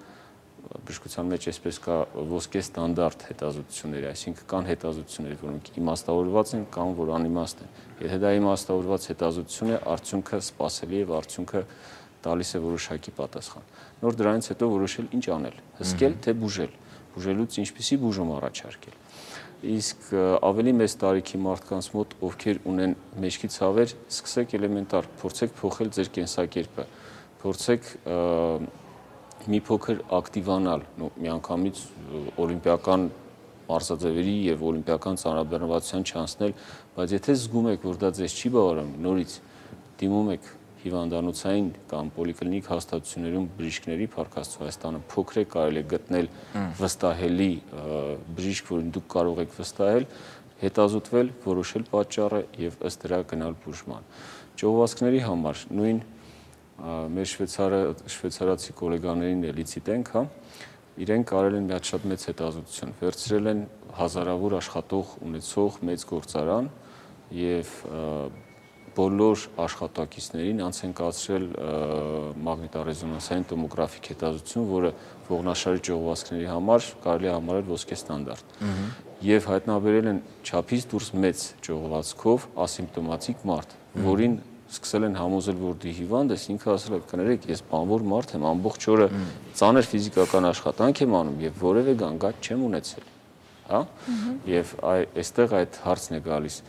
բուժել բոլորին, թե բուժել ըստ գանգատների, այսինքն եթե հիվանդը ունի կլինիկա, եթե հիվանդը ունի գանգատներ, նոր ցուցված է բուժում։ Հասկացա։ Լավ, իսկ հետաքրքիր է ժողովրդական բժշկության ինչ-որ մեթոդներ կան, հեքիմներ կան, որոնք ասում են կարող են ձեզ օգնել, կամ մերսողներ կան, որոնք ասում են մերսման շնորհիվ տերև են կապում, մեջքիդ քար են դնում վրան։ Հետո ինչ-որ բան, ինչպես է դրան վերաբերվում եւ արդյոք էֆեկտիվ է։ Եզանլեզուն, որ ամեն ինչ բուժում է մեր կյանքում։ Ունիվերսալ դեղամիջոցներ չկան։ Ժողովրդական բժշկության լուրջ մասնագետներ դժբախտաբար Հայաստանում ես շատ քիչ եմ ճանաչում կամ գրեթե չեմ ճանաչում։ Եթե էլի հիմա կասեն, սա էլ օտարամոլի մեկն է, հա։ Մեր ֆրանսիացի գոլեգաներին բերենք որպես օրինակ, այնտեղ կա օստեոպատների կաստա անվանենք, հա, օստեոպատների դաս, որոնք մոտավորապես մեր այսպես կոչված սնխչիների ժողովրդական բժիշկների անալոգն են, բայց պետությունը պարտադրում է, որ օստեոպատ դառնալու համար 6 տարի համալսարանական կրթություն ստանան մասնավոր կրթական հաստատություններ, որտեղ կսովորեն անատոմիա, որտեղ կսովորեն ֆիզիոլոգիա, որտեղ կսովորեն ինչպես անեն, որ չվնասեն։ Հայաստանում գյուղացի, կիսագյուղացի, շրջապատված տարբեր տեսակի միֆերի արեոլով համաձայն չեմ, վախենում եմ, հա, կարող է հանճարեղ է, բայց վախենում եմ, հա, որովհետև բաժանել լավը վատից, երբ որ չկա չափանիշների նորմալ համակարգ, իսկապես վախենալու է, որովհետև մեջտեղը կա առողջություն, որովհետև նույն ցավերը ողնաշարի շրջանում, նույն մանկական հասակում կա մի հատ շատ հայտնի պրոֆեսոր Ձուբուսե, որը մանկական ընդհանրապես ողնաշարային վիրաբուժության հայրն է համարվում այսօր 80-ական թվականներից ինքը անընդհատ բոլոր տեղերում ինքը որպես հղման աղբյուր է հանդիսանում, հա, որովհետև իրեն արած հեղափոխությունը մինչև հիմա շարունակվում է հաջորդ սերունդներով։ Եվ նա ասում էր, եթե ունես երեխա, որ ունի մեջքի ցավեր, առաջինը ժխտիր, նորագոյացությունը, նոր անցիր առաջ, ամենայն հավանականությամբ պատճառը ոչ մի սարսափելի բան չկա, բայց 1000-ից 1 դեպքում, երբ որ կա նորագոյացություն, դա կատաստրոֆիկ է։ Եվ երբ որ զբաղվում է մարդ, որը չգիտի ընդհանրապես ինչ անել, ոնց հետազոտել, հա, ընդհանրապես պետք է հետազոտել, թե ոչ, արդյունքը կարա լինի բավական ցավալի։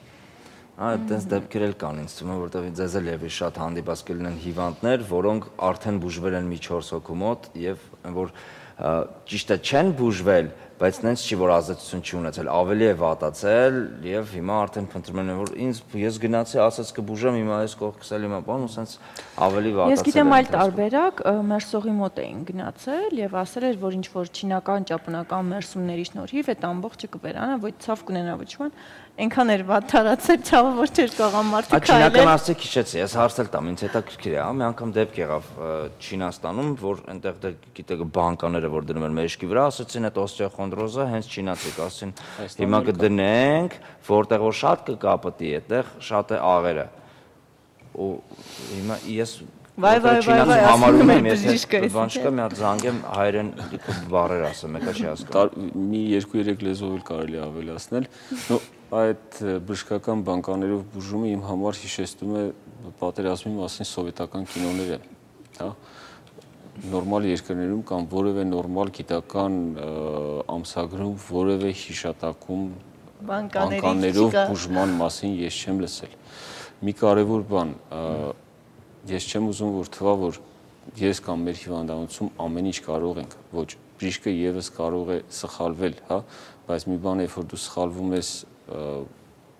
զուտ միջին ստանդարտ sense ասենք սխալվելու հավանականությամբ, մի բան է, որ ապրիորի դու սխալ ճանապարհով ես գնում։ Մի բան է, որ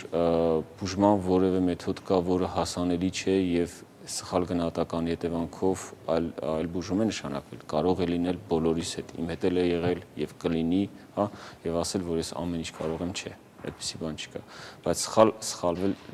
տակտիկական սխալներ թույլ տալ չի կարելի, կարծում եմ, եւ ժողովրդական բժշկության համար նույն Չինաստանում, քանի որ այնտեղ շուկան բավական մեծ է, կարող է դուք իսկապես գտնեիք միտեղ, որտեղ շատ էֆեկտիվ, իսկապես ժողովրդական, իսկապես ինչ որ մի լուրջ մեթոդ առաջարկեն։ Դժբախտաբար այդ ժողովրդական բժշկության հետ կապված իմացության մակարդակը մեր մոտ ավելի քիչ է, հա, իմ մոտ ավելի քիչ է։ Դրա համար եթե ինձ ասում են, ինչ կասեք ժողովրդական բժշկություն, ես ասում եմ, գիտեք ինչ, գիտեմ որ սա անիմաստ է, դրանից ավել ես դες չեմ կարող ասել, ես չեմ կարող շղթել իմ իմացածից ավելը, հա։ Եթե ես չգիտեմ դա լավ է թե վատ, ես չեմ կարող շղթել, ոչ մի կոմենտարիա չեմ կարող։ Մարդիկ կան, ովքեր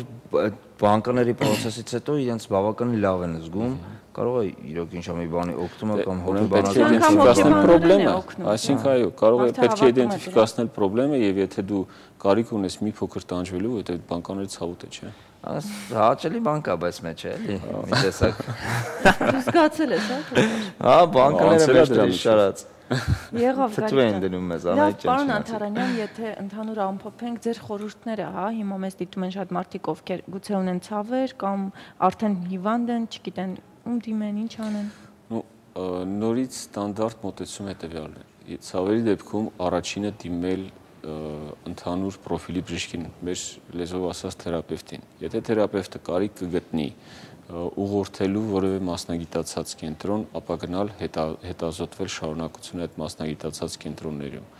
Սխեման այդպիսին է, այսինքն դա առավել ապահով ճանապարհն է, երբ որ դու ունես քո ընդհանուր պրոֆիլի մասնագետի կարծիքը, որովհետև երբեմն դա նույն հոգնածության հետ կապված ցավերն է, զրույցի ընթացքում կամ քննության ընթացքում մարդը կարող է հայտնաբերել եւ քեզ ինչ որ պրակտիկ խորհուրդներ տալ, որից հետո դուք կարող եք այդ ամեն ինչը անել եւ ցավը վերանա։ Եթե տեսնում են, որ չէ, այստեղ ավելի լուրջ հետազոտությունների կարիք կա, մարդը կորոշի, ձեզ խորհուրդ կտա կոնկրետ ուր գնալ, որ հիվանդանոցը գնալ, որ մասնագետի մոտ գնալ։ Սա է ճանապարհը։ Եղավ, շատ շնորհակալ ենք այսօր մեր հյուրն Արա Անթարանյանը, իսկ մենք արդեն պետք է ընդմիջվենք գովազդով, ձեզ հաջողություն ամենայն բարիք եւ առողջություն ամենակարևորը։ Այո։ Գովազդ Շանթի եթերում։ Նորից բարի առավոտ, բոլոր նրանց, ովքեր հենց այս պահին միացան մեզ կամ հենց ամենասկզբում արթնացել էին մեզ հետ եւ Գարիկին տեսել էին ուշացած։ Տենց բան չի եղել։ Տանայքն է շուտ եկել։ Դա ես էի շուտ եկել, իսկ հիմա ժամանակն է ներկայացնեմ մեր շատ լավ հյուրին եւ այսպես 2012 թվականի օլիմպիական խաղերի արծաթե մեդալակիր, Եվրոպայի չեմպիոն եւ բրոնզե մեդալակիր, աշխարհի արծաթե եւ բրոնզե մեդալակիր, հունահռոմեական ոճի ըմբշամարտիկ, ինձ մոտ ստացվեց Արսեն Ջուլֆալակյանը։ Բարի առավոտ, Արսեն։ Բարի առավոտ, Արսեն ջան, ինչպե՞ս ես։ Լավ, Գարիկ ջան, շատ լավ։ Մեզ մոտ նոր բժիշկ էր եւ նրա հետ խոսում ենք ողնաշարային խնդիրներից։ Արդյոք սպորտի ընթացքում քեզ մոտ նկատվել է նման խնդիր։ Ողնաշար մեջքի ցավ այդ մեր մոտ բոլորի մոտ մշտական։ Ճիշտ ասեք, հակառակորդին պարգևել եք այդ ցավի զգացողությունը։ Երևի թե, բայց ողնաշարին է չէ, պարկասը չկա։ Ողնաշարը շատ լուրջ է, դե նոր բժիշկն է ասես լսում էի։ Եվ շատ դեպքերում ես ստուգում եմ անցնում, բժիշկները կանչում են մյուս հաճախորդներին, ասում են եկեք նայեք, ոնց պետք է լինի ճիշտ ողնաշարը։ Չէ, պարկասը լավ։ Ես ձեր մեդալների քանակից հասկացա, որ դուք հաստատ հակառակորդին պարգևել եք ողնաշարային խնդիրը։ Իսկ ամենաշատ տրավմաները, որ լինում են ըմբիշների մոտ ո՞րն է։ Ամեն ինչ լինում է մեր մոտ։ Դե ամենաշատը ականջի կոտրվածներն են, ասեմ ահավոր ցավ է, ահավոր։ Շատերին թվում է թե նույնիսկ շատերն ուզում են, որ իրենց ականջները կոտրվի, որ ասեն մենք էլ ենք ըմբիշ, բայց ահավոր ցավ է, ավելի ցավոտ քան ատամի ցավը ու շատ ավելի երկար է տևում։ Շատերը հասկանում են, որ ավելի լավ է ականջ չունենային, փաստորեն։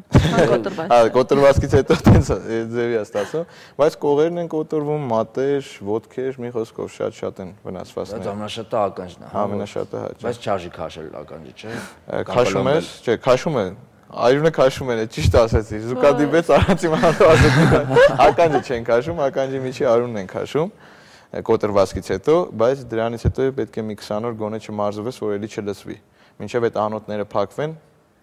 Իսկ եղել է, որ այդպիսի կոտրված եք ստացել ու ասել եք վերջ սպորտինով էլ չեմ ուզում, էլ չեմ կարող։ Թե միշտ ուժ եք գտել ձեզ մեջ։ Ես մոտավորապես այդ ականջի ցավը զգացել եմ դպրոցում մի երկու անգամ։ Դասատուներն են պարգևել ինձ այդ։ Դե ինչ որ դասատուն է պարգևել, պատկերացա դրանից մի 10 անգամ ավելի։ Բարապաս դասատուն պատկերացրել ինչ կաներ։ Որպես օլիմպիական չեմպիոն դասատուն։ Դա ընդհանրապես դու ուսուցիչ ես ասում, իսկ դու պատկերացրու թե դա ինչ ցավ է, իրոք անտանելի է, ականջի ցավը առհասարակ անտանելի է, ինչ մնաց այդպեսի։ Հատկապես երբ այդ կոտրվածքով պետք է մի հատ մրցումների ժամանակ ելույթ ունենաս ու հակառակորդն տեսնում է, որ ականջդ կոտրված է։ Ու մի անգամից ֆիքսում է ականջդ կոտրված է։ Ես են ձախ ականջի վրա եմ աշխատել։ Սիրուն չէ որ տես բաներ։ Հետաքրքիր է, որոնք են հունահռոմեական ոճի ըմբշամարտի առանձնահատկությունները։ Շատ յուրահատկություններ ունի, նախ ես առաջինը, որ շատ եմ սիրում մեր սպորտաձևում, որն է, որ բոլոր սպորտաձևերից օգտվում ենք։ Այսինքն չասեմ կոնկրետ այս սպորտաձևեր, որ միայն իրենց սպորտաձևով են զբաղվում, բայց օրինակ մերը զբաղվում ենք եւ ծանրամարտով, եւ ֆուտբոլով, եւ բասկետբոլով, եւ ռեգբի ենք խաղում, եւ լոխ, եւ դահուկ, եւ վազք, թեթև ատլետիկա, գիմնաստիկա եւ դա մտնում է պարտադիր պարապորտերի։ Պարտադիր։ Առանց դրա չես կարող բարձրակարգ ըմբիշ լինես։ Այսինքն շատ զանազան է մեր մարզական առօրյան, հա։ Այնպես չի որ ամեն օր գորգի վրա մարզվում ենք, դե մեր այդ տատամին կոչվում է գորգ։ Այսինքն այնպես չի որ ամեն օր ըմբշամարտով ենք զբաղված, մի օր ծանրամարտ, մի օր թեթև ատլետիկա, լոխ, մի խոսքով շատ։ Բայց ուրիշ մրցումների չեք մասնակցում, չէ՞։ Ես ինձ միշտ մեր Տիգրան Մարտիրոսյանը ես գնում իրանի ճշտում եմ իշկան քաշե բարձրացնում ծանրամարտով ու սկսում եմ պարապել այդ քաշի վրա, դե բնականը չեմ կարող, բայց ամեն դեպքում գիտեմ իմ քաշային կարգում իշկանը եւ դահուկն եմ շատ լավ քշում, հեծանիվ միշտ նույնիսկ մի պա ցանկություն կար երամարտով փորձել, բայց մեր Հայաստանում ցավոք սրտի դա այնքան էլ զարգացած չի, երամարտի մեջ մտնում է լող, վազք, հեծանիվ, որից բոլոր ըմբիշները գրեթե կարելի ասել, եթե ոչ պրոֆեսիոնալ, բայց շատ բարձրակարգ են, կարող են լավ արդյունքներ գրանցել։ Շատ հետաքրքիր հարց տամ, որը ինձ է հուզում։ Եթե Գարիկը ձեզ հիմա մի հարց տա, որը ձեր դուրը չգա, դու կարող եք հունահռոմեական այնպիսի հարված հասնել, որ նա այլևս չվարի այս հարցը։ Նախ Գարիկի նախ ես վստահ եմ, որ Գարիկը նման հարց չի տա մեկ, երկրորդը Գարիկի հետ շատ հարաբերությունների մեջ ենք երկու։ Էպես որ այս դեպքում ավելի շատ ես կտուժեմ, քան Գարիկը։ Եթե շարունակեմ այս տեմպը։ Մենք չենք հարվածում, չէ, մենք չենք հարվածում, բայց դրանից սպորտից դուրս շատ հանգիստ ենք։ Բոլոր սպորտսմենները միշտ բարի են կյանքում, չէ՞, միայն այդ ռինգում են։ Այնքան էներգիա ենք տալիս սպորտի մեջ, որ արդեն, բայց դրանից պրոֆեսիոնալ ենք, եթե ոչ պրոֆեսիոնալին հանգարց փորձենք վնաս հասցնել, կարծում եմ շատ ցավալի հետևանք կունենա եւ մեզ համար եւ դիմացինի։ Լավ, ինչ հատկանիշներով պետք է մարդը լծված, ինչ հատկանիշներ պետք է ունենա, որ սպորտով զբաղվի, դառնա մարզիկ։ Շատ աշխատասիրություն, համբերություն, կամքի ուժ, մեծ կամքի ուժ, համառություն, ֆիզիկական տվյալներ, բնականաբար շատ կարևոր են գեները, պետք է համապատասխանի տվյալ սպորտաձևին, շատ հաճախ շատ բարձրակարգ տվյալներ ունեցող մարզիկներ հաջողության չեն հասնում զուտ սխալ ընտրության պատճառով։ Այդ իրանցը չի եմ ասում։ Հա, այդ ուղղակի իրանցը չի, ասենք, նույնիսկ կարող է շատ փոքրիկ վրի սխալ լինի, ասենք հունարոմեական ոճի ըմբշամարտի հաճախելու փոխարեն հաճախել է, ասենք, ազատ ոճի։ Երկուսն էլ ըմբշամարտ են, բայց մեկում ինքը իրոք կարող է լինել անվանի մարզիկ, մյուսում լինում է ուղղակի միջին կարգի։ Հատկանիշները ասեցիր, Գարիկ ջան, դու կարող ես։ Ես հասկացա, որ դու կարող ես։ Աշխատասերից գեներիդ մեջ եկա ինձ թվում է։ Նաև ժամանակն է շատ կարևոր, ճիշտ ժամանակին պետք է սկսել։ Առավոտ շուտ։ Այո, դու ֆիզիկական տվյալները լինես, ես Դու եթե չեմ սխալ, կարող ես սխալվում, բայց Երևանի պետական համալսարանն ես ավարտել, չէ՞։ Այո, հիմա սովորում եմ ասպիրանտուրայում, դեռ չեմ ավարտել վերջնական։ Վերջնական չես ավարտել, ես դա համասացի, ամ գիտե իրական որ չեմ սխալ, որովհետև ձեր կուրսից ունեմ ընկերներ, ովքեր պատմում էին Արսենից եւ ասում են, որ մարդը մինչեւ դասի գալը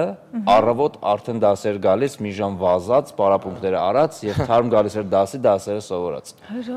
Հրաշք տղա, մի հրաշք տղա Անահիտ։ Այդ իրոք շատ դժվար էր։ Ամենադժվար շրջաններից մեկն էր իմ կյանքում, որ առավոտյան պետք է գնայի մարզումների, ժամը 6-ին էի արթնանում։ Դե 8:30 դասերն էին։ Պետք է հասցնեի մարզվել, հետո գնայի դասի, մինչև 12:30 շատ լավ էի։ Բայց մեկին արդեն քունը ստանում էր, վերջի դասը շատ դժվար էր անցնում, հետո պետք է գայի հանգստանայի, սնվեի ու գնայի մյուս մարզմանը։ Մյուս մարզումից հետո պետք է դասերը հասցնեի։ Որտեղ դեռ որ շատ լավ սովորել ես, նաև։ Գերազանց սովորել եմ, կարմիր դիպլոմով եմ ավարտել։ Ասում ես էլի Անահիտ։ Բրավո, ես ապշածում եմ, որ ասում եմ, այս դեպքում կամսամոլից սպորտսմեն, ոչ թե կամսամոլ սպորտսմեն կա։ Փոխեցինք, հա։ Փոխեցինք այդ հայտնի բառերը, այո, ես իսկապես հիացած եմ, մենք գիտենք, որ ինչ որ ուսումնամարզական հավաքներ են հիմա գործում, հա, ինչի հետ դա կապված։ Այո, հենց հիմա գտնվում ենք Ավանի ֆուտբոլի ակադեմիայում, իդեպ օգտվելով առիթից շնորհակալություն հայտնեմ այնտեղի ղեկավարությանը, որ ոչ մի տարբերություն չեն դրել ֆուտբոլի եւ ըմբշամարտի մեջ եւ նույն հաճույքով ընդունում են նաեւ մեզ այնտեղ հավաքների, այնտեղ ենք մարզվում, այսինքն օրը 2-3 մարզումներ, հենց հիմա այնտեղից եմ եկել։ Պատրաստում ենք աշխարհի գավաթին, ես ճիշտ ասած չեմ մասնակցելու, թիմային է լինելու, արդեն մեկ անգամ հաղթել եմ աշխարհի գավաթը, հիմա կփորձվեն երևի ոչ թե երևի, այլ հաստատ ավելի երիտասարդ մարզիկներ։ Այսինքն դուք մարզում եք հիմա։ Ունեմ, ուղղակի այնքան էլ շահագրգռվածություն չկա եւ բացի դրանից պետք է նաեւ մյուսներին հնարավորություն տալ, որ փորձվեն տեսնեն ուր են հասել։ Ինչ լավ է, որ սպորտում այսպես է գոնե Գարիկ, այսինքն տեղ տալիս են այն նոր եկած։ Չէ, բնականաբար, եթե դնես միայն մեկի վրա հիմնվես, ժամանակ կգա, որ կլինի սերնդափոխության խնդիր։ Այսինքն չես ունենա երկրորդին, այո, եւ մոտ 2-3 տարի կկորցնես ուղղակի հավաքականը կկորցնի։ Դուք հիմա փաստորեն մարզում եք արդեն այդ երեխաներին։ Չէ, ես մարզվում եմ շատ ակտիվ։ Իհարկե, ես դեռ առաջիկա 4 տարին, որ հաստատ դաստված, որ ամեն ինչ նորմալ գնա եւ իրոք դասվելու եմ։ Դու հիմա երբ որ հետևում ես երիտասարդներին մարզվելուց, տեսնում ես արդեն որ չեմպիոնի աշկերը որ նայում ես, տեսնում ես տենդենս երեխաների մեջ, երիտասարդների մեջ, սերնդափոխության ապահովության ժամանակ լինեն նաև նոր ոնց որ չեմպիոններ։ Շատ, իրոք ունենք հիասքանչ պատանների թիմ, անցած տարի հիասքանչ ելույթ ունեցան, առաջի անգամ մեր ըմբշամարտի պատմության մեջ 8 մասնակցող գնացել էին, որն մեր ըմբշամարտի մեջ նման բան չի լինում, այսինքն սա կարատե չի, էլի։ 8 մասնակցով գնացել էին, 5 թե 6, եթե չեմ սխալվում, մեդալ էին բերել։ Իրոք երբեք չէր եղել պատանիների հավաքականը նման հավաքել եք։ Հա, լրիվ հավաքի եկել էին ու այնպես ստացվեց աշխարհի առաջինը Բաքվում էր։ Ու ես Բաքվեցին ադրբեջանցիները երևի ինչ-որտեղ վախենալով ինչ-որտեղ այլ պատճառներով էլի չգնաց մեր հավաքականը, չգնաց։ Մեր հավաքականը չմասնակցեց աշխարհի առաջինությանը եւ ցավալի էր, որովհետև շատ հզոր հավաքական ունենք եւ վստահ եմ առնվազն 3-4 ոսկե մեդալ կունենայինք։ Այսինքն սերնդափոխությունը կարծում եմ, որ շատ լավ կստացվի, ժամանակը ցույց կտա դա, բայց ամեն դեպքում քայլերը ճիշտ են կատարվում։ Հասկացա, էկրանների հիմա մենք տեսնում ենք կադրեր պատմական։ Այս օրինակ Գերմանիայի չեմպիոն դառնալուց է կռվում։ Հա։ Ես մի փոքր գամ ես կողմ Գարիկ ջան, ամեն դեպքում, այո։ Այս Բունդեսլիգայում է այնտեղ եմ հանդես գալիս, բայց ազգային հավաքականից եւ այս Բունդեսլիգայի մարտերն են։ Իսկ որ հաղթանակն է ձեզ համար ամենաթանկը, հետաքրքիր է ձեր հաղթանակը։ Շատ ունեմ նման հաղթանակներ, որոնք արժեքով ոչ մեկը մյուսին չեն զիջում։ Այո։ Դավայ Արսեն, դավայ։ Այս օրինակ Բաքվում է։ Ես հենց Բաքվում է Բելարուսի Եվրոպայի չեմպիոն մարզիկի հետ եմ։ Ես 19 տարեկան եմ այստեղ։ Քչի, օ ջան։ Այս օրինակ 3 միավոր էր։ Այո։ Ասեն երբեսպես կողքից նայում ես, ինքդ չես վախենում։ Չէ, ես ճիշտ ասած հաճույք եմ։ Հաճույք ես տամ Տեր Աստված։ Ջավեսովես։ Ուխ, ջան։ Իսկ ինչի՞ց է մոտը ցանկություն առաջացել սպորտով գնալ, հետաքրքիր է։ Դե բնականաբար եւ ընտանիքս, որը շատ սպորտային է։ Այս օլիմպիական խաղերին է, Պեկինում, բայց ոչ Լոնդոնում։ Դիտե։ Բաժիր դրան, բաժիր։ Բաժիր։ Չերբ։ Այդ Գարիկ ջան, քեզ պետք է հրավիրեք մեր մրցումներին։ Լավ կվարես։ Այո, այսպես։ Միջազգային մրցաշարերին, որ երբ հայը ինչ-որ մեկի հետ հանդես գա, դու լավ կոմենտարիաներ անես։ Ես մեծ հաճույքով կգամ, ինչքան այդպիսի այս աշխարհի գավաթն է, Գարիկ, ես հենց Երևանում։ 5 րոպեից ձենս կտրվել։ Ահա։ Ես հենց Երևանում եմ, նայեք երկրպագուների բանակը, մեր հայերը Ռուսաստանի հետ հաղթեցինք Ռուսաստանի հավաքականին 3-րդ տեղ պայքարում, 3-րդ տեղի համար պայքար։ Բրավո։ Օպա։ Այս օրինակ Մոսկվայում աշխարհի առաջնությունն է։ Ոտը կտրեք Հայաստանից։ Շատ գեղեցիկ հնարք է հիմա կկատարեմ։ Գնաց։ Օ ջան։ Այս հնարքով էլ դառնում եմ Եվրոպայի մեծահասակների չեմպիոն։ Դու գետին։ Աշխարհի չեմպիոնն է մեր քաշի, ուկրաինացի Շասկիխը։ Ես կարապ, զգաց ինչ արեց։ Քիզ դուրս։ Նույնիսկ ես կան նայելուց հետո, երբ հիմա նայում եմ, չեմ կարող հանգիստ նայեմ, ինչ-որ։ Ապրում եք, ուզում եք մի հատ է տաս, չէ՞, մի հատ է մեջքից, մի հատ է վերևից ներքև։ Դու կողմ ես, չէ՞ հիմնականում։ Այս էլ է գեղեցիկ հնարք։ Դուրգետ, օխ ջան։ Բայց ամեն մարտից հետո եւ իր տրավմաները անխուսափելի են, չէ՞, միշտ։ Դե թե վնասվածքներ միշտ կան։ Միշտ դրանք անխուսափելի են, ուղղակի կան, որոնց նույնիսկ ուշադրություն չենք դարձնում, այսինքն մատի ցավ, ինչ որ գլխի ցավը այդ մշտական է, գլխացավը։ Իսկ գլխացավերի մեջ ենք։ Կարիերայում եղել են սպորտսմեններ, որոնց հետ ուզեցել ես երկար ժամանակ դուրս գալ տատամի վրա եւ եկել այդ օրը դուրս ես եկել։ Շատ եմ ուզեցել ճիշտն ասած իմ քաշի 2008-ի օլիմպիական չեմպիոնի Մանուչար Քվերքվելիայի հետ հանդիպել։ Նախ Գորգիս դու շատ լավ հարաբերությունների մեջ ենք, բացի դրանից շատ բարձրակարգ ըմբիշ է, ուղղակի թողեց սպորտը, հնարավորություն չեղավ։ Բայց իմացա, որ ուզում ես հանդիպել, մեկ վատ հարաբերությունների մեջ լինենք։ Չէ, իմացա, ուզում են հանդիպեն, թողեց։ Ուզում եմ ասեմ, ինչ-որ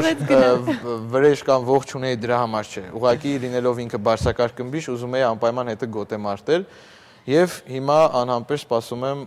ռուս մարզիկին, օլիմպիական խաղերի եզրափակիչը իմ մոտ անհաջող ստացվեց, ուզում եմ անպայման ռևանշ լինի։ Մենք գիտես ոնց ենք սպասում այդ մարզիկին։ Նմանապես բոլորը սպասում ենք։ Մենք շատ ենք սպասում։ Իսկ կա ինչ որ մոտակա աշխարհի առաջնությունն է կարծում եմ լինելու ամենամոտը։ Բնականաբար դեռ կա ժամանակ սեպտեմբեր ամսին։ Հիմա ամբողջ ուժով դրան ենք պատրաստվում։ Ամբողջ ուժով մենք էլ սպասում ենք դրան, ինձ թվում է ես այսօր արդեն դες մի քիչ ոգևորվում էի արդեն հաղթանակած այո դեպքերի վրա, ես գիտեմ այդ օրը ինչ եմ անելու, ինչ տիպի եմ պատրաստ լինելու, ես քեզ հաջողություն եմ ցանկանում, տղաներին բոլորին երիտասարդներին մեր կողմից մաղթիր հաջողություն, որովհետեւ նրանք ապացուցեն այս մոտակա մրցումներին, թե ինչքան ուժեղ են նրանք եւ արդեն հաստատվեն իրենց կարիերայի մեջ եւ սկսեն գնալ առաջ, ինչպես դու գնացիր առաջ եւ դեռ շարունակում ես։ Բրավո քեզ, շատ սիրում ենք, հաջողություն ենք։ Մեր հյուրներ Արսեն Ջուլֆալակյանն է, իսկապես քեզ միմիայն հաղթանակներ, իսկ մեզ մնում է միայն հպարտանալ, որ ունենք այս տեսակ հայեր, այս տեսակ սպորտսմեններ, այո, այս տեսակ նաև գերազանց սովորողներ։ Ձեզ նույնպես շատ շնորհակալություն։ Այսօր մեր եթերը հաղթանակների եւ շնորհավորանքների համար։ Շնորհակալություն քեզ իրոք։ Այսօր մեր եթերը տենց առողջության մասին էր եւ սպորտի մասին, որը շատ մեծ կապ ունի առողջության մասին։ Հիմա նորից շարունակենք նույն թեմայի շուրջ, ուրիշ սպորտի մասին ենք խոսելու, դիտենք տեսանյութ։ Ինչ լավ էր առանց վնասվածքի։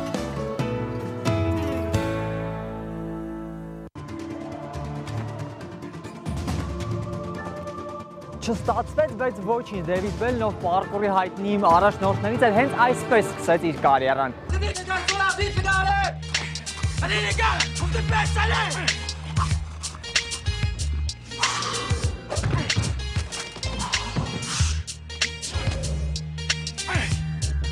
Եթե ժամանակին տեսել եք այս ֆիլմը, ապա այս կադրերը հաստատ կհիշեք։ Տեսնել մարդկանց, ովքեր օդում քայլում են, թռչում, իհարկե զարմանալի է ու արտասովոր, բայց սա միայն սկզբում։ Հետո հասկանում ես, որ այստեղ ամեն քայլ լավ հաշվարկված է։ Այնինչ քեզ շրջապատում է քո միջավայրն է, որտեղ ապրում ես, հանդիպում խոչընդոտների։ Դրանցից շատերը թվում են անհաղթահարելի։ Թվացial վախը հաղթահարելուց հետո աշխարհն ու քեզ շրջապատող երկիրը հայտնվում է ոտքերի տակ։ Դա առաջին քայլն է դեպի ազատություն, դեպի նոր բարձունքներ։ Պարկուրը ինքնին թարգմանաբար նշանակում է չկան սահմաններ, կան միայն խոչընդոտներ։ Սահմաններ չկան մարդկային թռիչքին, իսկ խոչընդոտները դա վախն է, որը մենք հաղթահարում ենք։ Պարկուրով զբաղվող մարդիկ լավ գիտեն այս ոլորտում հաջողության հասնելու համար կառուցվող բուրգի հիմքը պետք է շատ ամուր լինի։ Եթե չգիտես ինչ է հավասար, օրինակ 2-ին գումարած 2, ապա առաջ գնալն ուղղակի անիմաստ է։ Պարկուրով զբաղվող մարդը իր ֆիզիկական տվյալները շատ քիչ են, պարկուրով զբաղվելու համար պետք է նաև հոգեպես պատրաստված լինել։ Եթե հոգևորը չլինի, ինձ թվում է ոչինչ չի ստացվի տրեյսերի մոտ։ Փոքրիկ Երիկը պարկուրի Հայաստանյան ֆեդերացիայի կրտսեր սաներից է։ Պատմում է մի անգամ քաղաքում պատահական տեսավ մի տղայի, ով մի բարձունքից մյուսն է թռչում։ Թռչելը տեսավ, վայրեջքը ոչ, այդ օրվանից փնտրում է թռչող տղային։ Անցել է արդեն 1 տարի։ Պետք է շատ ուժ դնել, որովհետև այդքան հեշտ բան չէ, էլի, որ մի անգամից սովորենք, ասենք ես այս մի ամսում, որ շատ լավ եմ, արդեն ուժ եմ դնում այդ պարապմունքի վրա, ես ասենք լիքը բան եմ սովորել։ Հետ սալտո դիմացի կողմով սալտո։ Շարժումների ու մտքի ազատություն սա պարկուրի փիլիսոփայությունն է, որն օգնում է հաղթահարել ներքին վախն ու շարժվել առաջ։ Առաջինը քո վախը, երկրորդը պետք է վստահես քո մարմինին, որպեսզի մարմինը վստահի քեզ։ Դա խոսքեր են, որը լսել եմ մի հատ շատ հայտնի մարդուց, Դամիեն Վոլտերսից, իր վիդեոները շատ եմ սիրել նայել։ Ու տենց ասած, իրանց վերցնելով փորձել եմ այս մարզաձևը տիրապետեմ։ Պարկուրն արվեստ է, մտքի արվեստ, ասում են ֆրանսիացիները։ Նրանք պարկուրի ամենամեծ երկրպագուներն են։ Հենց նրանք 20-րդ դարի սկզբում Աֆրիկայից Ֆրանսիա բերեցին ճարպիկ որսորդների հմտությունները, որոնց հաջողության գաղտնիքը մեկն է՝ հաղթահարիր սեփական վախը, ունեցիր մեծ կամքի ուժ ու սլացիր առաջ։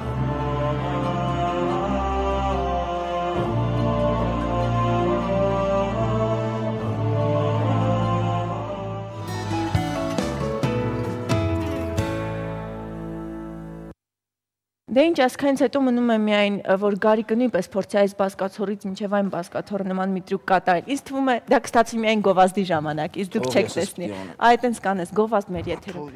Հիմա բարձրացի ու այնտեղից։ Գարիկ ջան, ինձ թվում է քեզ մոտ չստացվեց այդ պարկուրի վարժությունը, եւ դու ունես արդեն ողնաշարային խնդիր, այնպես որ կդիմես մեր բժշկին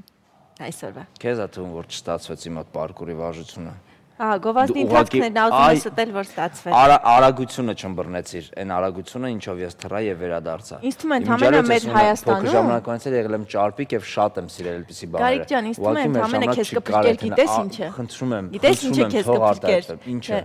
Քեզ կփրկեր, եթե Հայաստանում օրենք մտներ, որ տաղավարում եւ հատկապես ուղիղ եթերում չի կարելի պարկուրի վարժություններ անել։ Այդ անհետ օրենքը որ մտներ, որ շատ կարևոր կլինի, չէ՞ իրան։ Այդքան անհետ օրենքա մտնում այդ մեկ ինչ է որ չավելանա։ Իսկ դու գիտես իրոք ինչ անհետ օրենքներ կան աշխարհում ընդհանրապես։ Չգիտեմ, հələ, իսկ դու գիտես։ Այո, ես ուզում եմ տեղեկացնել բոլորին, անհետ օրենքների եւ որոշումների ցանկում առաջին տեղն է զբաղեցնում ֆրանսուհիներին տաբատ կրել նարգելող օրենքը։ Կա տենց օրենք։ Կա տենց օրենք։ Չկա տենց օրենք։ Ու հանվել արդեն 2 օր առաջ։ Օ, 2 օր առաջ օրենք հանվել է, բրավո, որ հանվել է։ Ֆրանսուհիները կարող են ազատ հիմա հագնել տաբատ, ինչքան։ Մի պահ այդ օրենքը եղավ, հետո հանեցին։ Հետո հանեցին այդ անհետ օրենքը։ Բայց գոնե այդ 2-3 օր ինձ թվում է ինչքան հաճելի կլիներ Փարիզով օրինակ պատտվել եւ տեսնել թե ինչպես կանայք կրում են իրենց համար նախատեսված կիսաշրջազգեստեր։ Բայց լինում են նաեւ երկաշրջազգեստեր, այնպես որ այդքան մի ուրախացի ֆրանսիացիները։ Չէ, ես կոնկրետ հենց լուրջ ոդքի երկրպագու չեմ, հենց զգեստն է գեղեցիկ։ Լավ, անցնենք առաջ։ Երկրորդ տեղում է հեռավոր արկտիկական փոքր քաղաքում գործող օրենքը, ըստ որի բնակիչներին արգելվում է մահանալ։ Մի մահացեք։ Չմահանաս, թե չգիտես ինչ տուգանքներ կգա։ Չմանաս դա չտուգանք։ Տնեցիներդ պետք է տակից դուրս գան, կերպ չմանաս։ Երրորդ տեղում է Սինգապուրում։ Եթե մահանում ես, տենց մահաչափ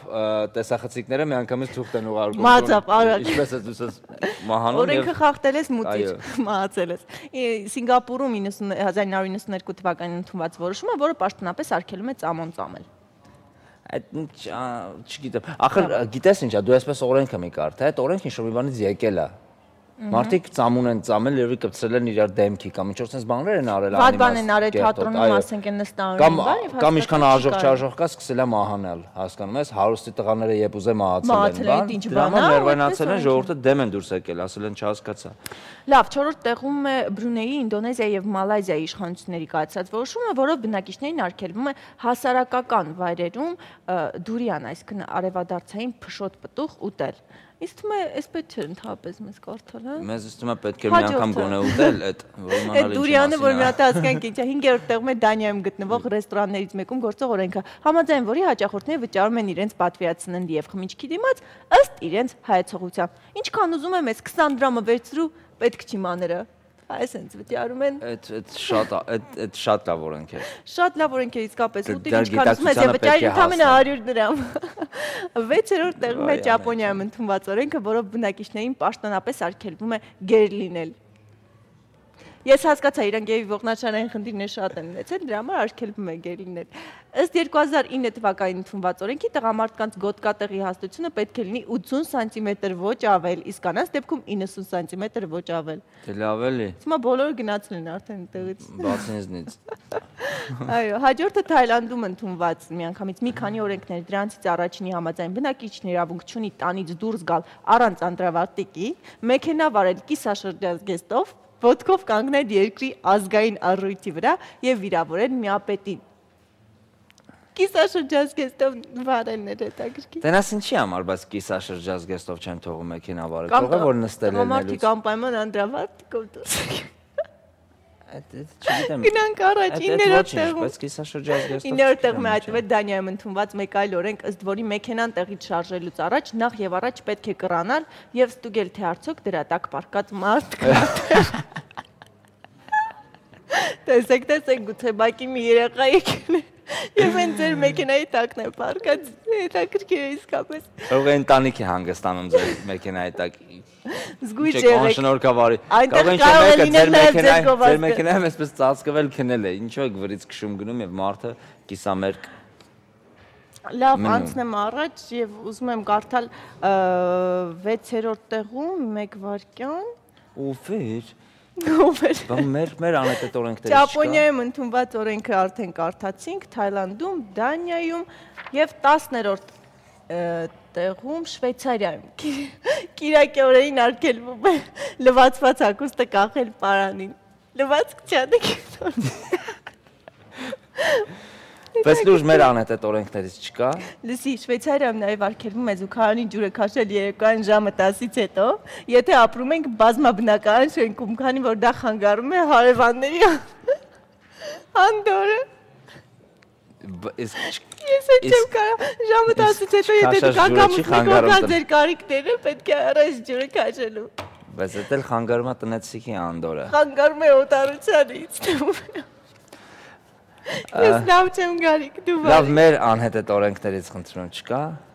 Մեր անհետ օրենքներից չկա, ինձ թվում է, պետք չէ փնտրել։ Այս վերջի մյուս հաղորդմանը կհավաքվի։ Օրենքները, որ խեղճ ատամնաբույժներին թողել են անգործ, չկա դրա մասին գրածություն։ Այ, դրա մասին արդեն հաջորդ դասին, ինչպես ասում են, Գարիկ ջան։ Իսկ մենք ինչ պետք է անենք հիմա։ Իսկ հիմա մենք ինչ փոխանցել ենք հեռուստադիտողին, դրա համար լինենք գոհ եւ շնորհակալ եւ գնանք այստեղից ունենալով այն զգացողությունը, որ ինչքան ուրախ ենք, որ մենք ունենք այդ հնարավորությունը այսօր անելու։ Այո, եւ ինձ թվում է մենք այսօր շատ ենք նստել, իմ մեջքը արդեն ցավում է, Գարիկ ջան։ Դու օսեխոնդրոս չունես։ Ոչ, ես չունեմ, քանի որ սա ընդհանրապես հոգնածություն է, ինչպես նշեց մեր բժիշկը այսօրվա։ Մնացեք մեզ հետ, եղեք ուրախ, ժպիտով, հետևեք կամ էլ մի հետևեք անհետ օրենքներին, ամեն դեպքում ունեցեք ձեր օրենքները կյանքում, եղեք ինքնուրույն, յուրաքանչյուր առավոտ 2 ժամ։ Դիտեք առավոտը շանթում հաղորդումը եւ ուրախ եղեք մեզ։ Այո, եւ Սարոյանն ասում էր, եթե ինչ-որ մի օրենք բռնանում եք քո ազատության վրա, առանց մտածելու խախտիր այն։ Այսօր այսքանը կհանդիպենք։ Հաջողություն։ Ստեսություն։